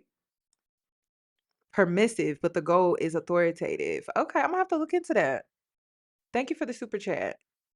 Remember at the delivery room when you had to put the name on, you had to get the name put on the birth certificate, and you need to decide what is this child going to be named. And I remember Shaw was laying in the bed, and you weren't budging on that shit. You were like, his name is going to be Blaze, right? She even looked into maybe changing his name after because she was What? spiraling. Well. No, and I'll give you a little What are more. you doing? Wait, because you hated the name. Hey, yo. So you weren't a vibe, right? You weren't vibing. And I remember us being at the house, and you were hormonal. Girl, why are you putting all her business out here like that? I wouldn't tell my mother nothing. Why are you bringing that up and then you bringing it up right now? And I told you that in private. Ugh. Ooh, girl. You had just had Blaze. Like, we just got home with him. He was like all mangly and, like all. And she was like, I can't believe his name is Blaze. Like, it was like a full, we can laugh about it now. It was a full, like, now look at him. And look at him, and he looks like. You are wanting to laugh about it now. Oh, she crosses so many boundaries. Oh my gosh. Like he looks like his name, and it's so. And this is why, like, honestly, Evelyn is one of those extreme cases. And this is why I said what I said in part 1. She has to go no contact because you could tell that Evelyn doesn't see anything wrong with crossing boundaries. She doesn't even know not to cross them. She doesn't even know that there should be a boundary there. She doesn't even know that. You would have to train her so well by not talking to her in hopes that maybe she will listen and respect your boundaries. And then she still may not even do that. You may have to go no contact indefinitely for the rest of your life. That's what she gives. That's the type of mother figure that she gives, unfortunately. She is very toxic. So like cool and chill. And he's such a beautiful baby. But like, and I'm glad you didn't do that because I'm like tit for tat. And so when it came time to like for the other parent to sign the passport, when you want to take him on a vacation, I would have been like, I ain't got no hands. I'm good, But nah, I think he turned out perfect. I think everything about him, from name to like how he is to what he looks like, is beautiful. I did not. I'm being honest. You're absolutely beautiful. I feel like I'm God's gift to the earth. Look in the looks department. Of course, you're all gonna pick me apart. Great, but You are good looking. Thank you, but I did not think that my son was gonna be that beautiful. I just didn't think it. I didn't know what it would be, like I didn't know what it would be. Like I look at him and I'm just like, oh my God. And I thought with Shaw, I say this all the time, I just knew I was going to have a boy with colored eyes, right? Because back in the day, you didn't find out, what you were having. You just had the baby and it's like, surprise, you have a girl, boy. It's not like it is now. And it's like, in a weird way, I feel like my grandson is. Why the colored eyes? I'm not understanding. Now listen, I'm not saying that people with different features cannot praise their features. I can't even sit up here and be like the game can't feel that way about himself. I can't. That's confidence, even though I think it's bullshit. Honestly, I think it's a facade. I think it's just this image or whatever. But I'm not here to say that he can't feel that way about himself. I feel like everyone should feel that way about themselves. However, it's just the fact that it comes across like they're fetishizing the child here. That's what it comes across as. Because it keeps being mentioned. Like I think even in part 1 they mentioned colored eyes and they keep saying it. And it's like, what color are his eyes? It's when you're complimenting the beauty of someone, period. You don't say colored eyes. You say oh, his beautiful big eyes or her green bright eyes or something like that. That's why it comes across as fetishization here. I hope y'all understand where I'm coming from. It doesn't come across like they're just giving their child a compliment because they adore the child and the child is beautiful. It just comes across like they're fetishizing the child to me. Y'all let me know. Because I feel like if you're really complimenting the child and how beautiful the child is, this is the second time I think we done heard them say colored eyes. I'm like, well, what color are his eyes? What color do y'all know? Can you let me know? Does anybody know? Because I'm just like, if you're going to compliment the baby in the baby's eye color, why don't we know what color his eyes are? They just keep saying colored eyes, colored eyes. So that gives, it gives exactly what I said it gives. Is the boy that I thought I was gonna have with her, and Yeah. he is just so special and beautiful, and I wouldn't change anything about him. And I know like he's funny, he's crazy, he likes playing in the refrigerator, like he's everything. Yeah, and you know how everybody's like, you know, well, you're supposed to be biased to your child, but I just feel like even if he wasn't my child, I mean, and people come up to you all the time. I'm pretty sure they come up to you. People tell me just like how beautiful of a child that is, and they don't have to do that. But for me, when I look at my son, I say every time, like, I'm so glad that I'm your dad. You Yeah. know, like I'm glad that I'm your dad. What does showing up mean in this stage of your life at age 46? Well, showing up where? In life, Just for for people? yourself, actually. Oh, for myself, I show up for myself every single day. One person I'm gonna show up for is me. I think that being the leader of a family, which you know of mine, I feel like I am. I do a pretty good job at it.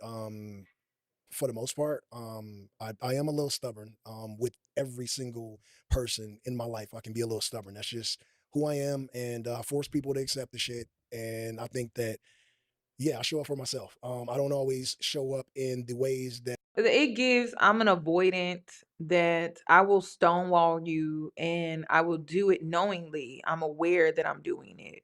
And I'm just going to use the excuse that this is just how I am. This is who I am. And either you accept it or you don't. That's what it gives. He believes that he's a leader because of his finances. That's it. And leadership is so much more than just financially leading and being a good leader. You can't be stubborn. Like you have to be more mature than that. And that's what I'm saying. To be a good leader, you have to be emotionally mature. He's not emotionally mature. He's stunted. He's very much stunted. So, and then unfortunately, because of society and because of how the world is set up, he would be seen as a leader in the community because of his pockets. So I guess you could say he's a leader in progress. I don't know. He's a leader in the workings. um, but he needs to become more emotionally mature. It's the same thing with Cam Newton. It's like you have the potential is there, but you don't have the emotional maturity. You may even have the success. That's another thing. He may even have the money, he may have the success, but he don't have the emotional maturity to really be a great leader. other people think I should show up all the time, and I have to get better at that. Because again, I'd be so like my way or the highway sometimes that it affects people emotionally, and I just I like if I could do anything or set anything in motion, I would like literally like just set that in motion. I got to get better at that.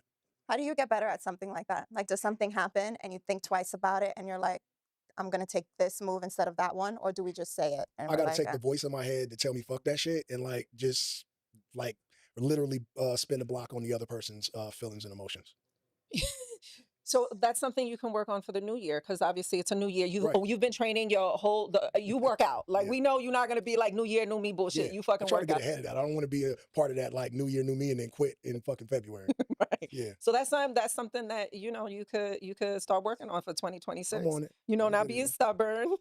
Because you you are guys stubborn. remind me of each other a lot. We tell each other that every other day. And when I met you, actually, you reminded me of my mom a lot. Obviously, two Sagittariuses, but Well, I mean, y'all can't say I made it up because even Shaniece just confirmed what I said earlier. She only confirmed what I said earlier. That's it. That's crazy. So she is attached to that. She's attracted to. I think it's because she doesn't know any better. She doesn't know how to choose different for herself. Or maybe she doesn't even want to. Maybe she's comfortable too. She could be comfortable where she is too. That is a thing. um, very defiant and defensive, and stubborn. But I think that I dealt with it with you because I dealt with it with her. Ooh. You're more, you're a little bit more because you're a man, obviously, so naturally. But I think that, yeah, it was not as easy to deal with it with you, but it was familiar because I dealt with it with you, or even with my dad a little bit, Yeah. actually. Yeah. Yeah. Yeah. So Yeah. We're similar in a lot of ways. Sometimes Shaw's like, you just want to understand what he's saying or whatever. And I'm just like, well, I kind of do, so I don't know if it is a sign thing or whatever, but I think it's a sign thing, right? And you know how it is with signs. Like, we kind of like stick together when we find somebody that's a Sagittarius. No, I mean, but anybody, like, too, if somebody was a Cancer and they I think Shaniece just knows how to articulate herself better because she's emotionally aware. I don't even think they're emotionally aware. Like they don't know how to identify how they feel. So they don't know how to articulate it. I think if they knew how to identify how they feel, then they would be able to articulate. But I don't think they even know how because they're not aware of their emotions. It's something that they may just block out. They are so used to hardship and trauma and survival mode that I don't even think they're probably numb to how they feel, or they probably don't even think to regulate or identify with how they feel. So met a Cancer, they'd be like, "Oh no, shit, you're a Cancer too." You kind of like get with your people. that is so silly. But huh? That's silly. It's not silly. That's why That's me and Grandma caught a vibe off the back, And I didn't even know she was Sagittarius, but I was like, this little lady, like, yeah, like she's my type of person. You don't want to know what my grandmother asked? What she asked? She goes, so you guys that all the time? My grill? Yeah. Oh yeah, pretty much. Yeah, I like it. She was she's a grandma, so she Yeah. don't know. She Yeah. was like, she's 70. They Yeah, don't she really get the know. vibe. It's Spanish. It's a little boosie in me. Yeah. All right, next question. If Blaze was, last thing on Blaze, because he's so important and special. If Blaze was to watch this episode one day, what do you want him to know about you in this present moment?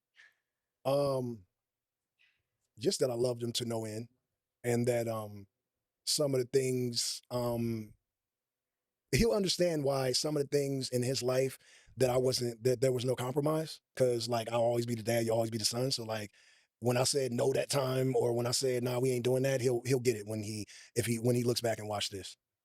Okay, so he'll have an understanding. For sure, he'll just be like, my dad was like very like non-negotiable. Yeah. Hopefully he has it sooner than 50.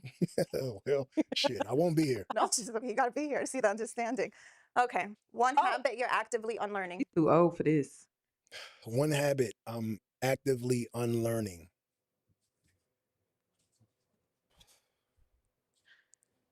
To stop womanizing. I think Oh my God, yeah, I'm about to throw this computer.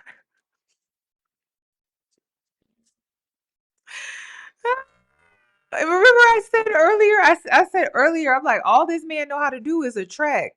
And he knows how to charm through attraction. And it doesn't take much because the type of women he attracts are very surface level. So it doesn't take much for him to do it. And then boom, he literally says to stop womanizing. And I think the reason why he wants to stop womanizing is because he knows that he has nothing to offer that could last long standing. So he at 46 is coming to the realization that he needs to stop womanizing. I don't believe him. And you want to know why I don't believe him? Because he won't even leave this relationship. Like not this relationship. He won't let go of the past, like his past environments, his lifestyle, his worldview. Like, sir, you could grow up a little bit more. You could grow up a lot more, to be honest. So I'm just not buying that he don't want to be a womanizer. Because you want to do everything else. You still want to be in the streets. You want to be tied to the streets. You want to represent the streets. Why would you give up womanizing when that's a part of being in the streets, wanting to impress the streets? Because remember when I said he still does seek validation? It may not be from fans and things like that, but it's like the whole street life and having street cred. That's where he gets his validation and approval from. So it's just like not believable when we know when you're trying to seek that type of approval in that type of environment, you still have to be a womanizer. So that's bullshit. That's straight bullshit. That is total BS. Let me see. Let's see if they eat it up. Because I ain't eating that up. That's some bullshit. And that's what I'm saying. He's charming them with how he answered that question. Sorry. I'm trying to, I'm literally, that is the thing that I am the most focused on outside of parenting. Bullshit. Like when I'm so selfish with my intent, with and have been with women. Like and I think a lot of men do it. We're just not forthcoming, not as transparent. We hold one little relationship over here, jump into another. Did I not say that he wasn't Yo, I did not watch this. I swear. I did not watch this. Damn. Sometimes I'm impressed by myself. Because I'm like, yeah, like he doesn't know how to show up in long-standing committed relationships because he doesn't know how to be transparent. He doesn't know how to be vulnerable. He doesn't want to be seen. He doesn't want to be exposed. Like that's what it is. He wants to be able to do his little thing. And a lot of it has to do with giving women false hope, creating relationships here because he likes to attract, but he doesn't like to stand in the relationship once it reaches a certain time or whatever. And probably I don't even think it's based on a time, like an actual time.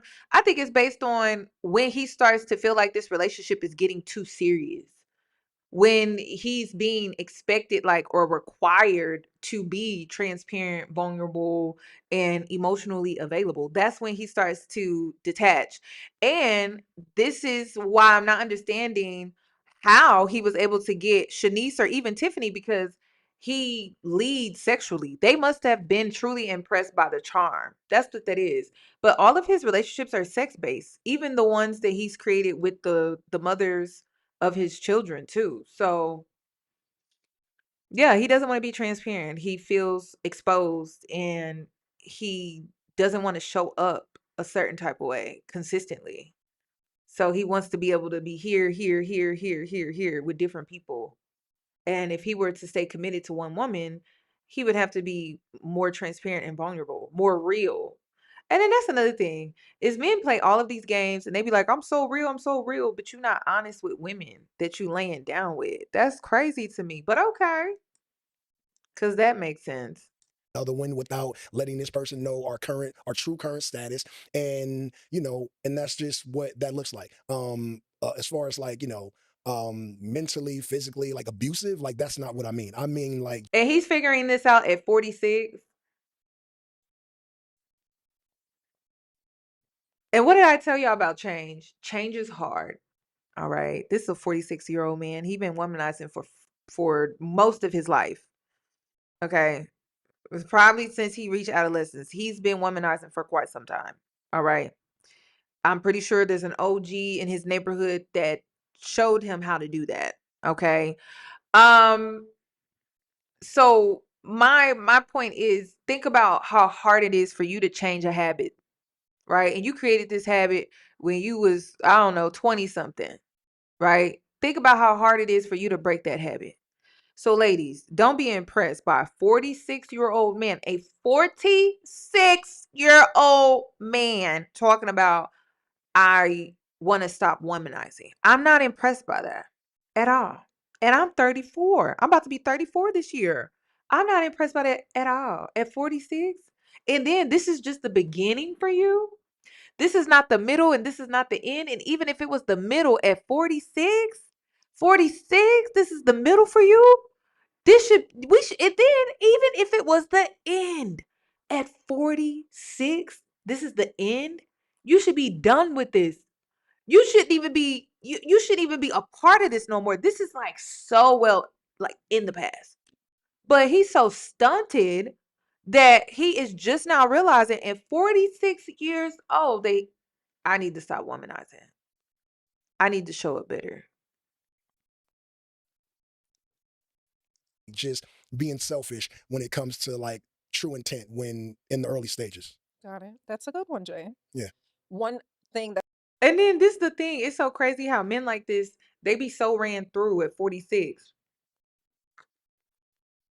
They still think they deserve a good woman. And if you hear men tell it, if you especially the red pillers, you hear the men in the red pill community tell it, A woman that's ran through, she deserves nothing. But a man that's ran through at 46 still deserves a good woman. Ain't that something? That the public gets wrong about you. Everything I say is a lie. Right? Like, I think that is fucking absurd. And you know what's, and again, I don't want to throw nobody under the bus, but the niggas that y'all like think are like telling the truth, or the niggas that y'all praising, are pussy ass niggas. They just don't say anything, which might be cool. They don't say anything so that they can't be called a liar or a cat, or so that you do not know their true personality. A lot of these niggas don't.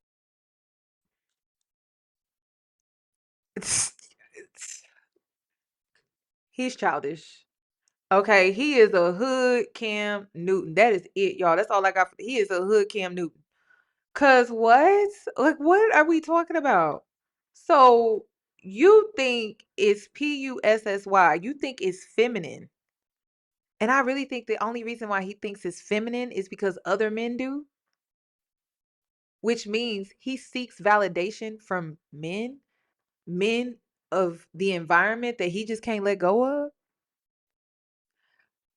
But you're childish. Like, this is the type of stuff that you leave when you're like 20 something, not something that you're still proactively advocating for. Like, he's advocating. He is being a spokesperson right now, y'all.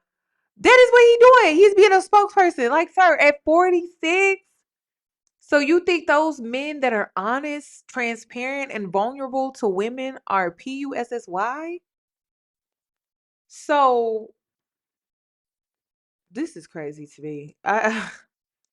Talk or don't speak. They kind of got that Wizard of Oz shit going with them, right? Like, they're behind the curtain, like, you know, pushing these buttons and shit, and you're praising these niggas, but they pussy. And me, I'm very vocal about every aspect of who I am and every part of my life. You are a lie. You just sat up here and said you were a womanizer, that you want to have relationships here, here, here, here, here. How can you say you are who you are and I'm loud and proud about it, and these men are Pussy, they on their keyboard, but it's like you can't even tell a woman straight up, hey, I'm not going to make a good partner. I'm not husband material. I'm too fucked up. You should leave me alone. You're still getting into these relationships with women, creating broken homes, knowing that. But you're so real and you're so forthcoming, and I am who I am, and da da da da. But you can't even be honest with women like that. You can't still get women like that. You can't charm women. And that's the thing. He's emotionally stunted. So he can't even just be honest and be an intellect and attract that way, through honesty and intellect. He only knows how to attract through lies and charm. That's it. You're childish. This is crazy. And it's backwards because y'all know me. I'm never going to talk a man into marriage. I'm never going to talk a man into a committed relationship, a long-term committed relationship with just a man, a woman. I'm not going to talk him into the traditional life. I'm not going to say that he should get married because all men should get married. I'm not doing that. If it's something that you don't want to do, then you just don't want to do it. But why do you have to lie about it? Why are you lying about it? And it's because he's childish. He does not know how to attract a woman with honesty and transparency. That's all that is. That's all that is, y'all. He just he doesn't know. I don't even think that it's not that he doesn't want to. I don't think he knows how. I don't think he knows how to attract a woman without leaning her on or leading her on, because even Shaniece was like, I had other expectations and those expectations were not met. And it's because he probably womanized her, charmed her, lied to her, led her on to believe some bullshit. And now he's sitting here and it's just so backwards. And he is a huge, huge contradiction. Huge contradiction. He makes no logical sense at all, because you could still be this single man and live how you live with honesty and transparency. You don't have to lie. But I really don't think that this man, I don't think he knows how to get women any other way. He only knows how to get women through charm. And it's crazy. You have money.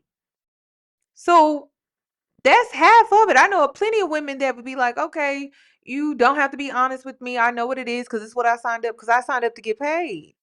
But he just doing the charm and the lying. That I feel like it's because he's emotionally stunted. He doesn't know any other way. He doesn't have another way to do it.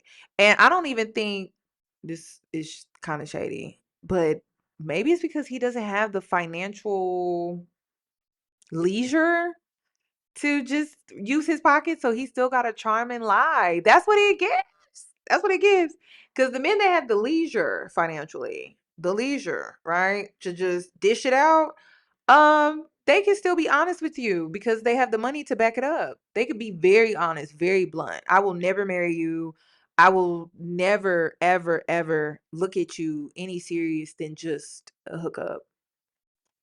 I won't take you any serious than just a hookup. There are men out here that are honest like that. So maybe he don't have the financial leisure too. Tell you, and you don't always like it. But you don't always like everything about your own life. And you don't see that I'm more human than other artists. I'm more like humble than other artists. I'm the nigga you will see at Trader Joe's. I'm the nigga you will see running down the street.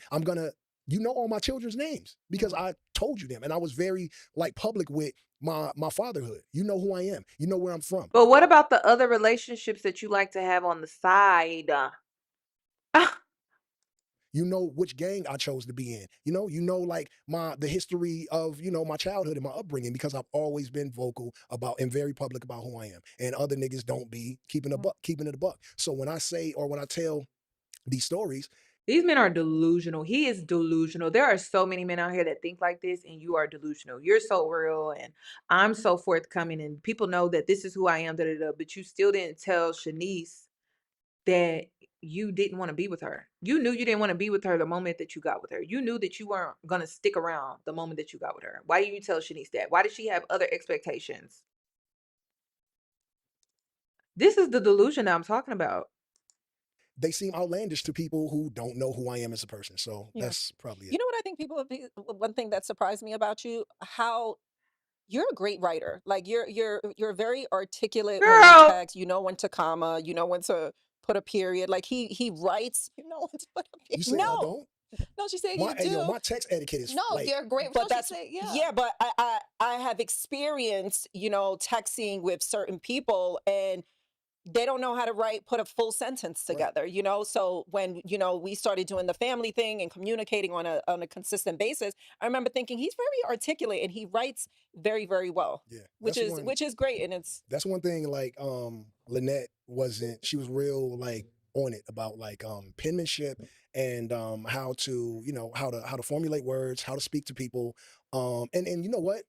To be honest, Yeah, the only reason why I believe this is because he's 46 years old. That this is an older man. He older than me. He probably still knows how to write in cursive. I'm not being shady. I'm just being honest. I am a millennial and I'm on the younger side of the millennial generation. I don't know how to write in cursive, but he's a part of that generation where they still know how to write in cursive. So I believe it. That's how old he is, y'all. I'm saying. So, back then they had to write letters. They had to sign important documentations and had to send in documentations by writing. And so I believe it. Shit. His grandmother was sending him to the post office to get some stamps. Like that, just the time that he came in. So he and he wasn't Tiffany, isn't she an English teacher or something like that? So I believe it. I believe it, which it just means that they baby boy him. That's all, and that's why he know what he know. This is why he's a good texter, I guess. That's all. Tiff taught me a lot too. She's a school teacher. Oh. I was still saying "tooken" when I met her, and she would correct me every time. And she'd be like, "No, it's taken, brother. It's taken."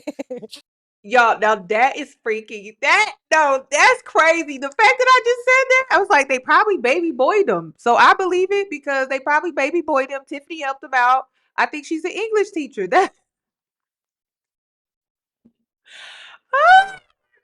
Like this is so ridiculous.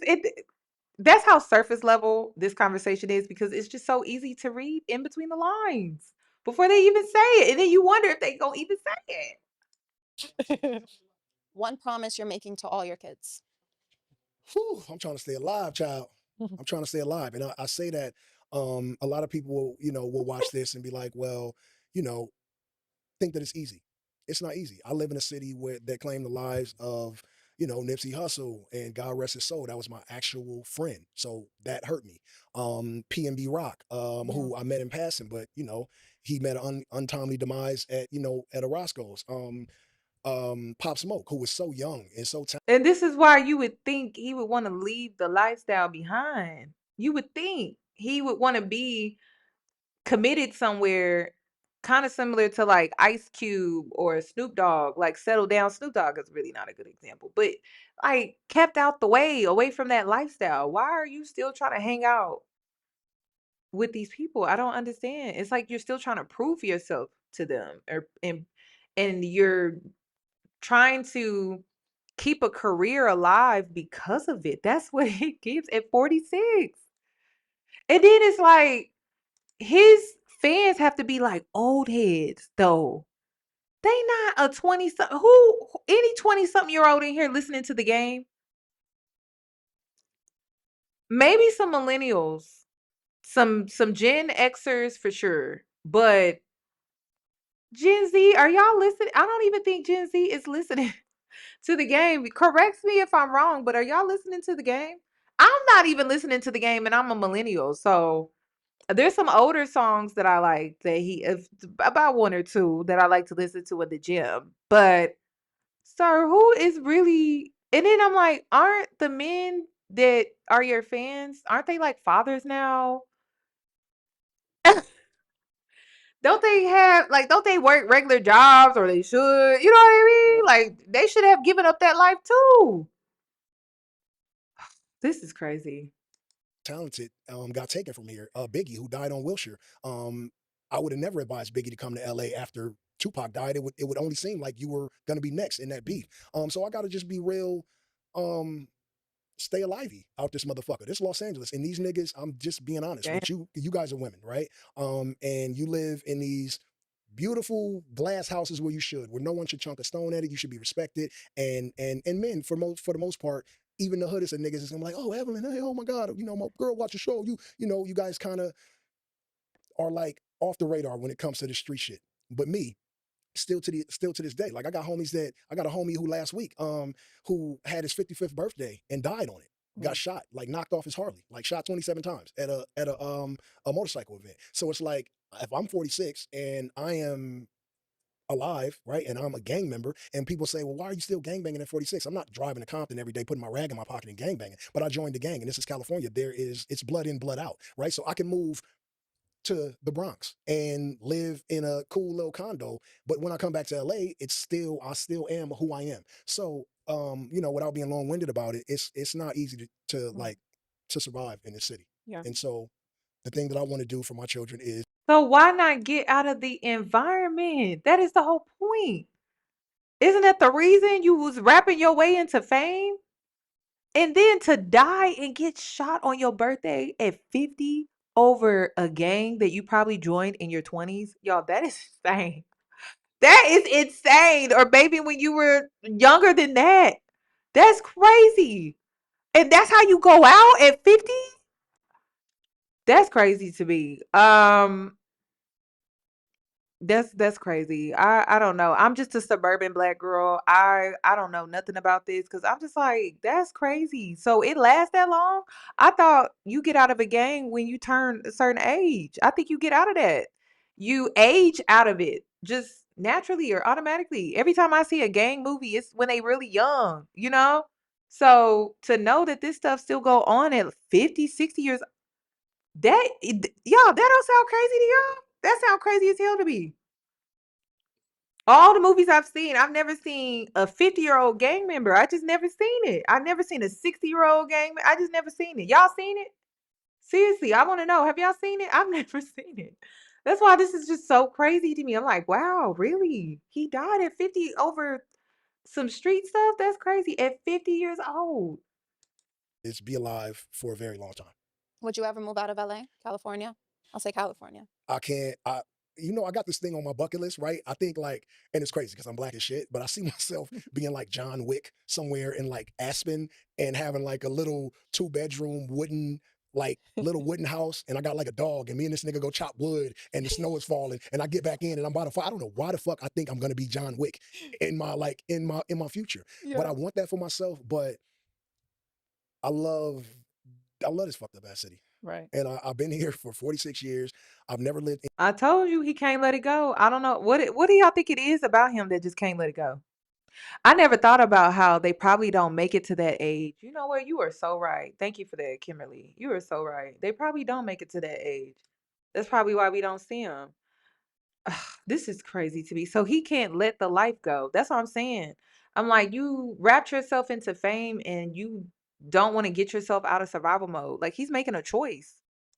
He's making a legitimate choice. anywhere else. And yeah, I have dreams of like moving out of here one day when my kids are grown, but then I had Blaze. So it's like, if I wait till Blaze is grown, I'm gonna be motherfucking 70. So it's like, I don't know. I would love to, but I don't see myself moving anytime soon. Yeah. When are you going to take me to Compton? You I know, want to go to where's your hood? Where is it? so I grew up in a crib neighborhood called Santana Block, and I got a lot of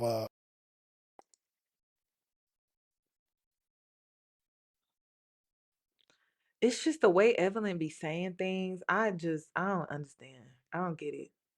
It's the way she be saying things, and then it's like, girl, if this was my mama talking to a man like this that impregnated me and abandoned me, no wait, trapped me with a baby and abandoned me, and knowingly trapped me with a baby because he knew he was gonna abandon me, and y'all doing this back and forth, y'all have this conversation, this banter, I think I would literally lose it. I think I would have jumped on my mama in this interview for real. I don't want my family being nice to any man that impregnates me and abandons me, traps me too. I want them to be mean as hell. Like seriously, be mean for me because I'm co-parenting with this man. I want you to be mean for me in ways that I can't. That's crazy. And this is why you gotta threaten men. Like if you impregnate me, I'm gonna make your life a living hell. I'm gonna put you on child support. I'm gonna try to take you for everything I got. So then they won't be saying stupid stuff like, "Oh, have my baby. Oh, you would make a great mother." Are you sure about that? Because I think I could make your life a living hell if you were to do that. I think that's what I'm gonna do. You gotta threaten them seriously. Instead of you got these girls that be like, like what? Girl, I be threatening them. I wish you would do that shit. I would make your life a living hell, and I would put you on child support for real. I will every day I will be the biggest bitch to you. You gotta threaten them. You gotta threaten them. Like I'ma just be a pain in your ass. Like somebody you will grow to hate if you were to do that. I mean, you gotta threaten them. Y'all being too damn nice. Too nice. a lot of childhood friends that are not no longer here, and then I got some friends that are here, and I got some friends as Crips, and I got some blood homies and some SA homies, and but I'm from yeah, so I grew up there. That's where Lynette's house was. You know what I'm saying, on Willow Street. But you know, I went across the tracks and start hanging with my brother and my homie Big Frog, and he was under Big Dan. I know you like, who is all these big people, but they're actually like solid Yeah. homies. They didn't. And they old as hell. They all gotta be up there like 40, 50 years old, 40, 45, 50.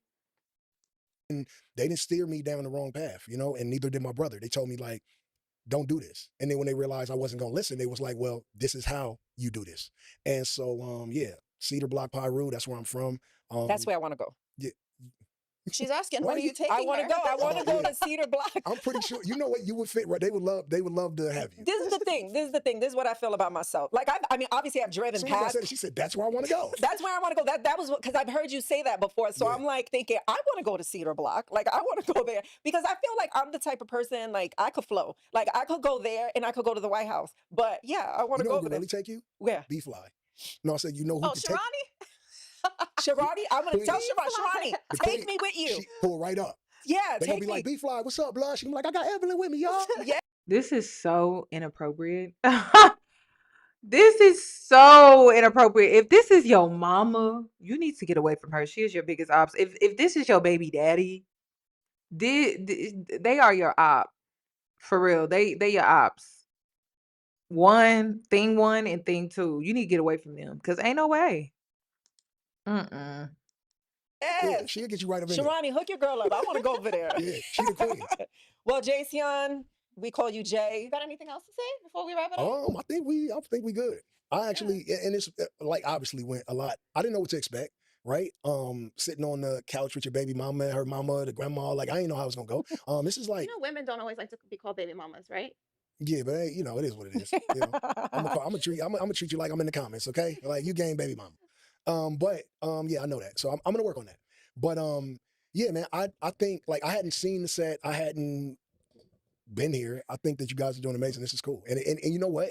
When it's your family, you don't really look at it like when I was on Shannon Sharp. Like it's like I watch Club Shay Shay. It's like a production. I don't know that nigga from a can of paint. I know him, but like I don't know him. But I know you guys. So you'd be like, like, is that shit gonna be like a real podcast? It's a real podcast. You just don't know.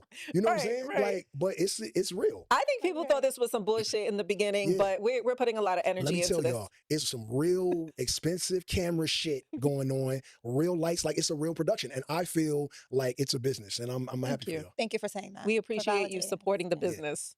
Yeah, thank you. And Gilbert's interview like really like solidified it for me because I seen interviews prior. I seen the Carl one too. I like that one too. But I'm a guy, right? I'm not supposed to be watching women gossip all day. That's not my thing. But once y'all had Gil on, I was like, yeah, I definitely got to do mine now. Yeah. Gil was great. Well, listen, thank you for coming in today. We love you. We know you got to go to the DMV. Love you guys too.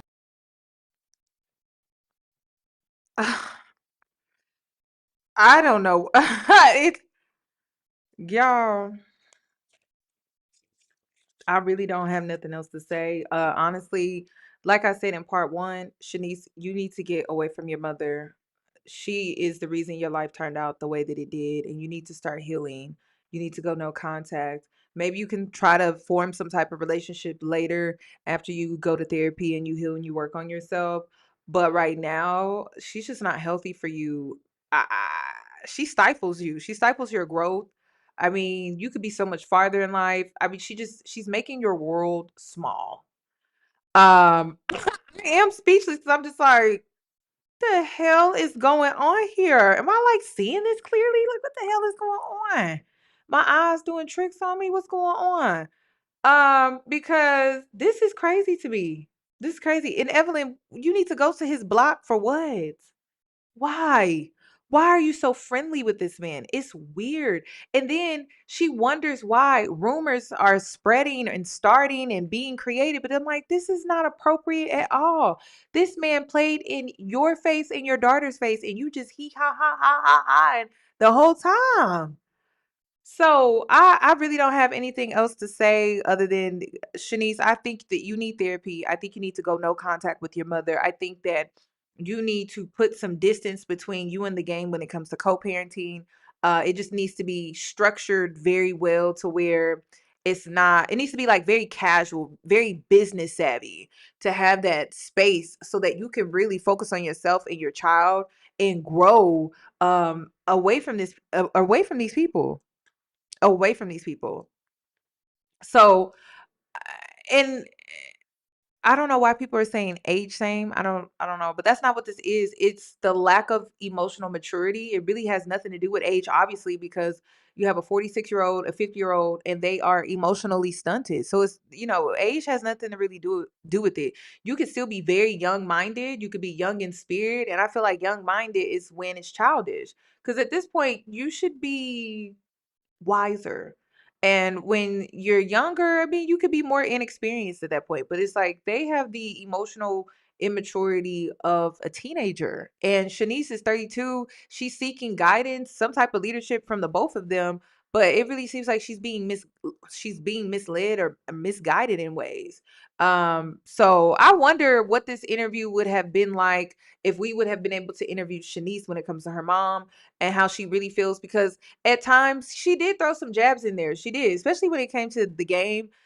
She's just so glad that she didn't name her son after him because that just would have been a lot to deal with. So I don't know. She threw a few jabs at Evelyn too, a little snarkly remarks and things. So I don't know. I really want to know what Shaniece really thinks. I wish someone would interview her now that she is the baby mama of the game. That's what I want to know. So y'all let me know what you think. Please give the video a thumbs up. Let me know what else you want me to talk about. I've been thinking about talking about Brittany Renner. Have you seen it? Have you seen her lately? I was tuned out from Britney for a little while and I tuned in because she started going viral. She's dating some new guy and she's saying that she's Christian now. And let me know if you want me to do a video breakdown regarding Britney and just where she is in life because I'm not gonna lie, y'all, I was shocked. I was shocked. She's back on her Instagram. She's taking photos for the gram, little raunchy photos for the gram. She's basically admitting that she can't make money any other way other than showing off her body. It's a lot. She kind of gives me Cooking with Kaya. Remember Cooking with Kaya? She built that large platform, but it was built off male validation. And now it's hard for her to sustain the success that she was able to reach with male validation. Brittany Renner is experiencing the same thing. So let me know if I should talk about that or any other topics. Let me know. Comment down below. Thank you for tuning in. Thank you for watching. And I hope to see you in my next one. This is my opinion. I'm free to state my opinion anytime I like, right? Thank you. I don't want you to feel like that, but yeah, feel like that.